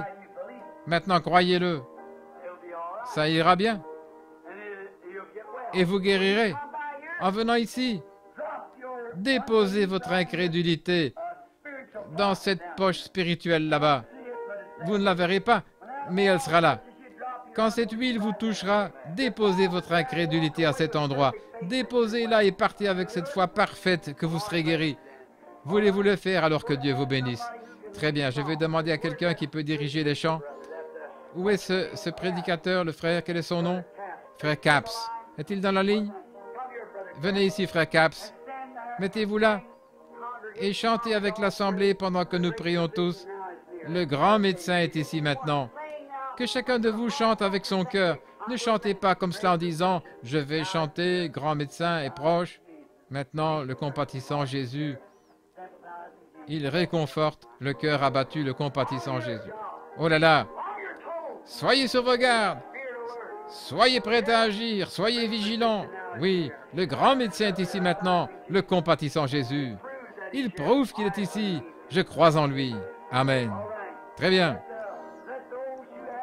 Que ceux qui ont la foi s'avancent. Au nom de Jésus-Christ, je lui impose les mains pour sa guérison. Au nom de Jésus-Christ, je condamne cette maladie. Au nom de Jésus-Christ, j'impose les mains à mon frère. Au nom de Jésus-Christ, j'impose les mains à ma sœur pour sa guérison.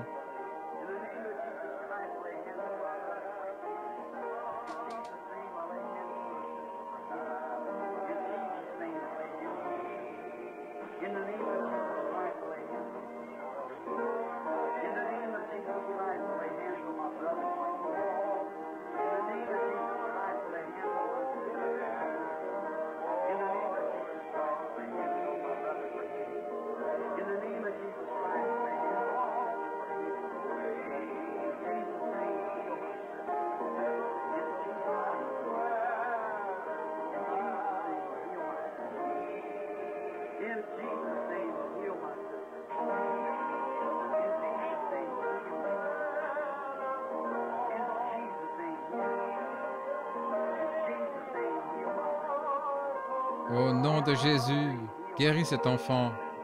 Au nom de Jésus, guéris mon frère. Au nom de Jésus-Christ, guéris ma sœur.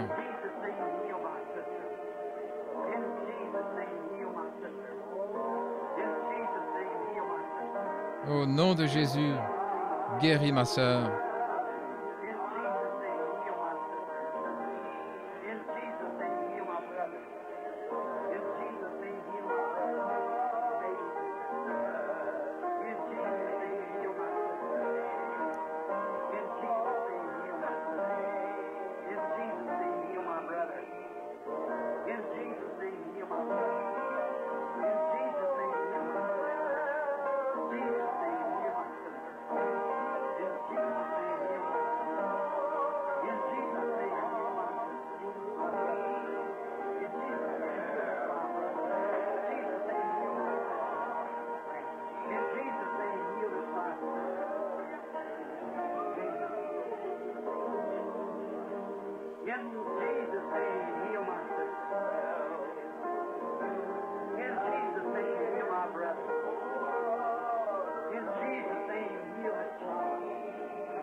Au nom de Jésus, guéris ce petit garçon.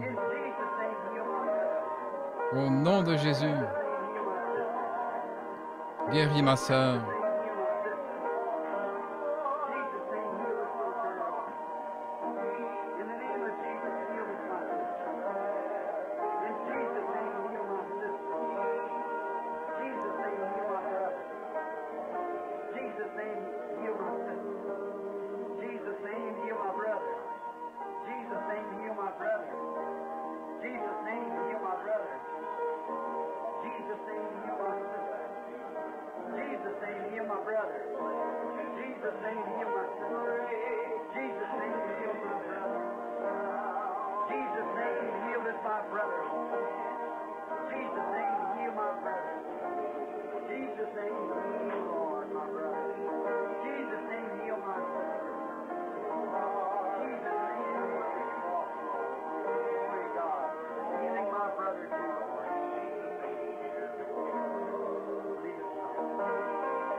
Déposez maintenant votre incrédulité.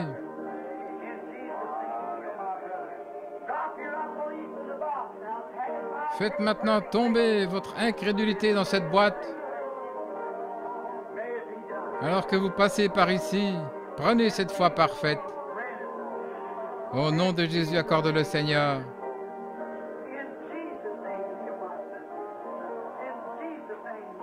Au nom de Jésus, guéris ma sœur. Au nom de Jésus, guéris ma sœur.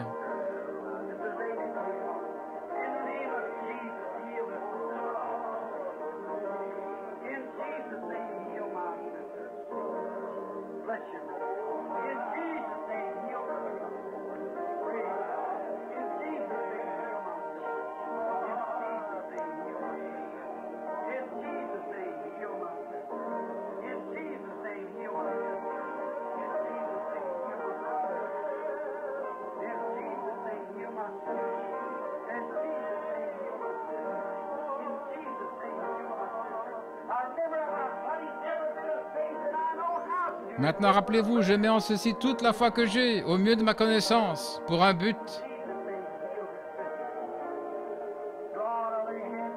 Oh Dieu, j'impose les mains à ce bébé. Il sera alors guéri au nom de Jésus.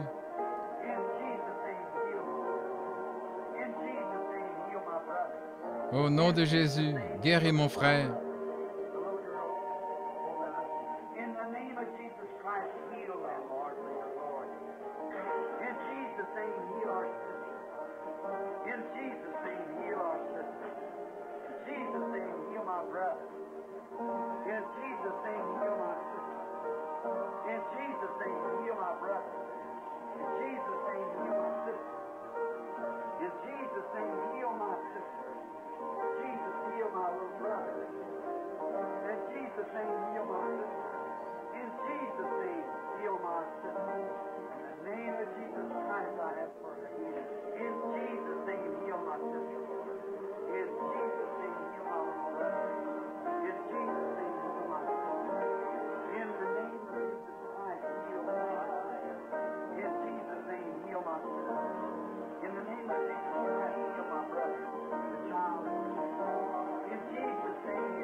Au nom de Jésus, accorde sa requête.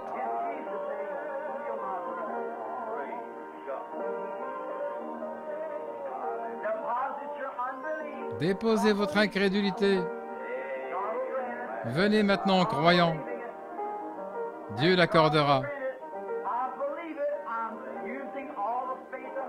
Je le crois, j'utilise toute la foi que j'ai selon ma connaissance. Ils imposeront les mains aux malades et ils seront guéris. Au nom de Jésus-Christ, guéris ma sœur. Maintenant, de ce côté-ci, frère Neville, frère Dow, un trophée de la grâce de Dieu. Voici l'homme qui était censé mourir il y a 1 ou 2 semaines. Au nom de Jésus-Christ, ô Dieu, tu dois l'aimer, Père, car tu as fait de grandes choses pour lui. Je lui impose les mains au nom de Jésus-Christ. Seigneur Dieu, j'impose les mains à sa précieuse épouse au nom de Jésus-Christ pour sa guérison. Amen. Tous sont-ils passés? Maintenant, inclinons la tête.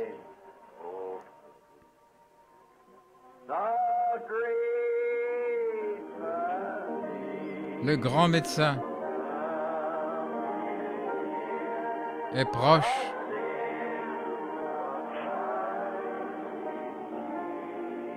Le compatissant Jésus.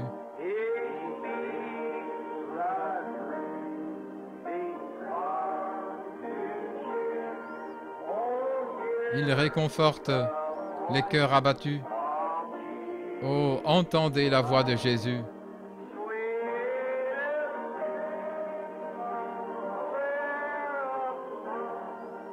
La note la plus douce du chant d'un séraphin. Le nom le plus doux sur la langue d'un mortel. Le chant le plus doux jamais chanté. Jésus, Jésus béni.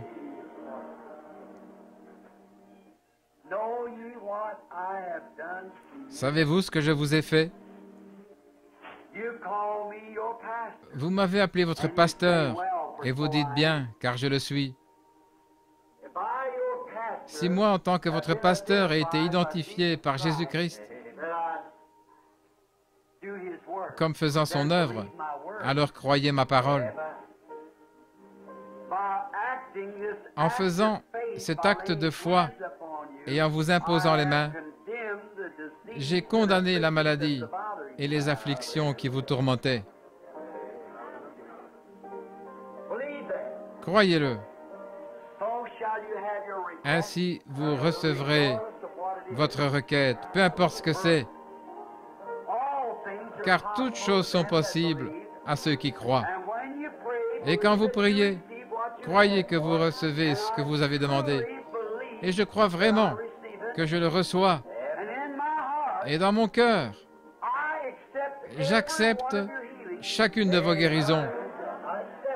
J'accepte que ce soit accompli. Je le crois. Je le crois avec tout ce qui est en moi. J'ai aussi posé mes mains sur ces mouchoirs qui sont là et j'ai surveillé cela de près. Je crois qu'ils produiront exactement ce que les gens ont demandé. Je le crois. Ceci entre dans ce 3e pôle. Je le crois. Maintenant, je désire vous poser une question sincère à vous qui avez passé par la ligne de prière. Pouvez-vous réellement croire et sentir maintenant que quelque chose s'est passé en vous depuis qu'on en a imposé les mains? Levez la main. Levez-les. Le voilà. C'est ceci que nous attendions. Cela commence juste à s'épanouir maintenant, voyez-vous. Cela vient de commencer. J'ai fait ceci dans un but. J'ai fait ceci dans un but précis. Je suis en train de préparer quelque chose, vous voyez. En prenant cette charge de foi et en retournant pour commencer et entrer, afin d'élever en quelque sorte la foi dans un cadre que vous n'avez jamais remarqué auparavant. Pas une foi quelconque, mais une foi parfaite, édifiée ici, en dedans. Et observez un Dieu parfait avec un cœur parfait. Gardez une promesse parfaite par sa parole parfaite qui est plus pénétrante qu'aucune épée à deux tranchants et qui discerne les pensées du cœur. Nous arrivons maintenant à la perfection parce que les gens doivent arriver à ceci afin que l'enlèvement ait lieu. Ce qui le retient en ce moment même, c'est attendre que cette Église entre dans cette foi parfaite pour l'enlèvement. Je la cherche. Cela veut dire que je dois être secoué et abaissé, et cela veut dire la même chose pour vous. Mais ensemble, nous y arriverons par la grâce de Dieu. Amen.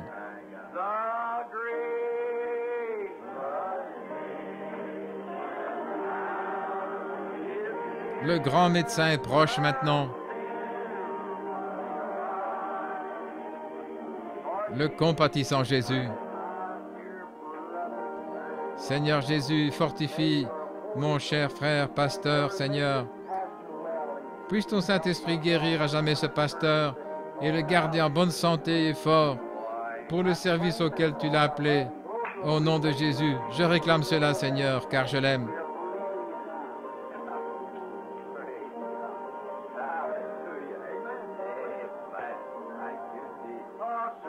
Nous le croyons maintenant. Le chant le plus doux jamais chanté. Jésus, Jésus béni. Ne l'aimez-vous pas? Pensez qu'ici, maintenant, un travail a déjà commencé dans votre corps pour votre guérison.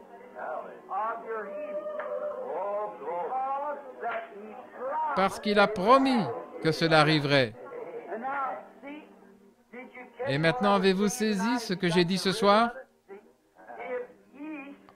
En avez-vous trouvé la clé? Si vous dites à cette montagne, voyez-vous, ne doutez pas, mais croyez que ce que vous avez dit, maintenant regardez, en moins de 5 minutes, chaque main s'est levée, montrant ainsi qu'une œuvre avait commencé en eux présentement. Oh là là, le voilà, c'est cela. Qu'est-ce? La présence du grand médecin. Oh, levons nos mains vers Dieu et chantons-le de nouveau.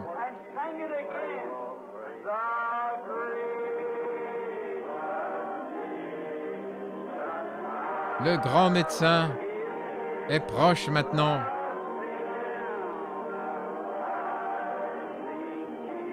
Le compatissant Jésus.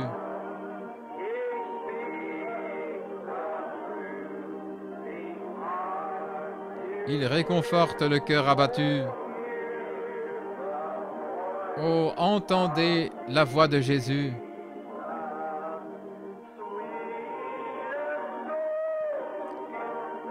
La note la plus douce du chant d'un séraphin. Le nom le plus doux sur la langue d'un mortel. Le chant le plus doux jamais chanté. Jésus, Jésus béni.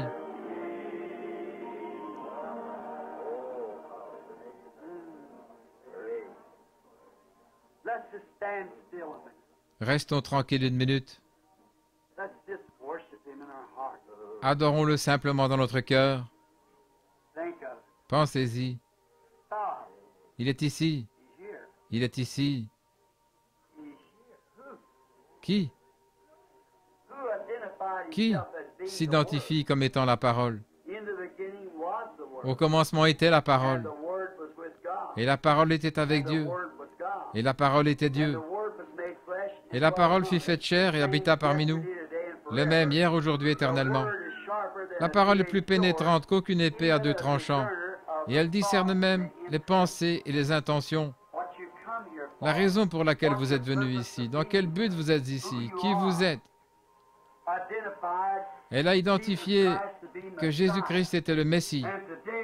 Et aujourd'hui, elle identifie qu'il est le même Messie, hier, aujourd'hui, éternellement.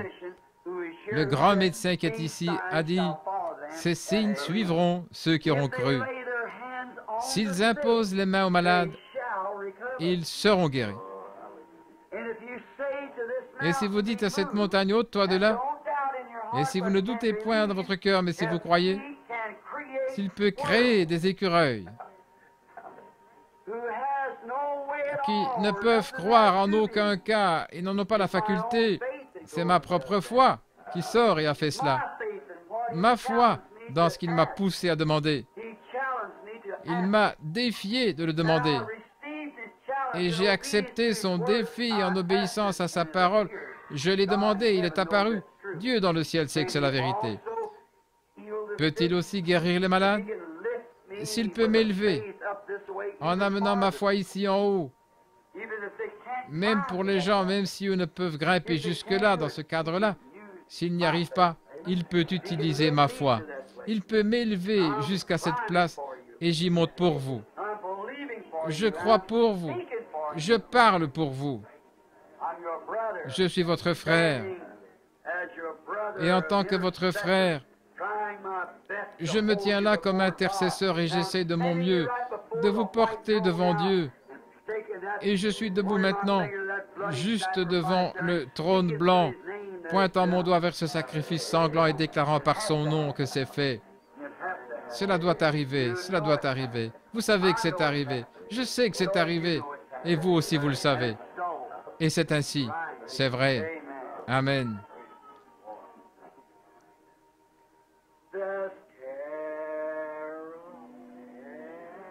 Le chant le plus doux jamais chanté. Oh Jésus, Jésus béni.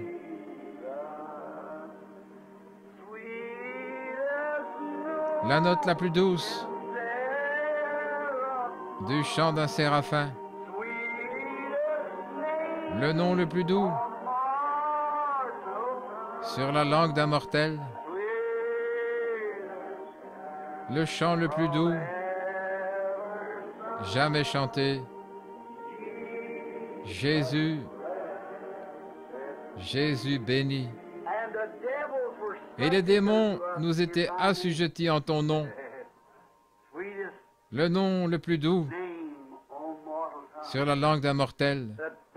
Les démons, ce nom qui ressuscite les morts, qui guérit les malades, qui purifie les lépreux, qui chasse les démons, qui fait des chrétiens. Il n'y a pas d'autre nom sous le ciel. Je vis, je baptise, je crois, j'adore dans ce nom. Oh, laisse-moi en devenir une partie, laisse-moi perdre mon moi et le retrouver, Seigneur, en toi, ce nom, Jésus-Christ, le Messie oint. Laisse-moi me frayer un chemin à travers la boue de l'incrédulité, afin de refléter la beauté de Jésus-Christ, le même hier, aujourd'hui, éternellement. Maintenant que Dieu vous bénisse, quand vous reviendrez ici dimanche prochain, donnez le témoignage de votre guérison et de ce qui s'est passé cette semaine. Observez et voyez ce qui arrive. C'est terminé. Comment le savez-vous? Il m'a dit de le dire et je l'ai dit. C'est cela. C'est cela. C'est terminé, je le crois. Je le crois. Maintenant, le pasteur. Frère Neville. Juste un instant.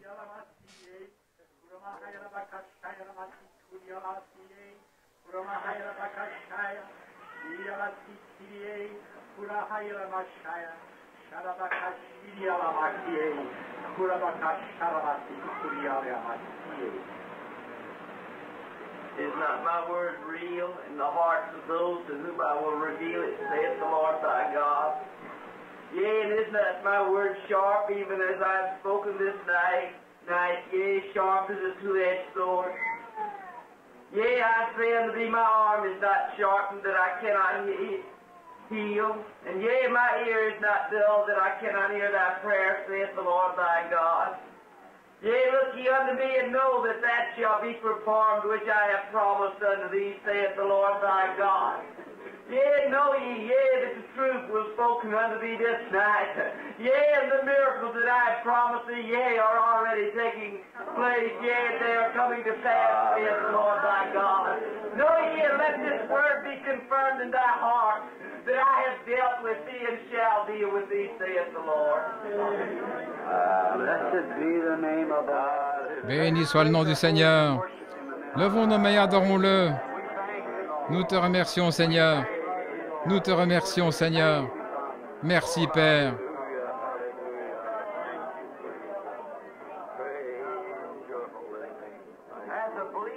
Maintenant, en tant que croyant, avez-vous remarqué la longueur du message et le rythme dans lequel ça a été dit? Et avez-vous observé l'interprétation, faire de même? C'est cela. Observez que c'était exactement avec le message, confirmant que cette chose était la vérité et qu'il a déjà accompli ce qu'il vous avait promis. Observez la manière dont cela a été apporté et observez la manière dont ce fut interprété.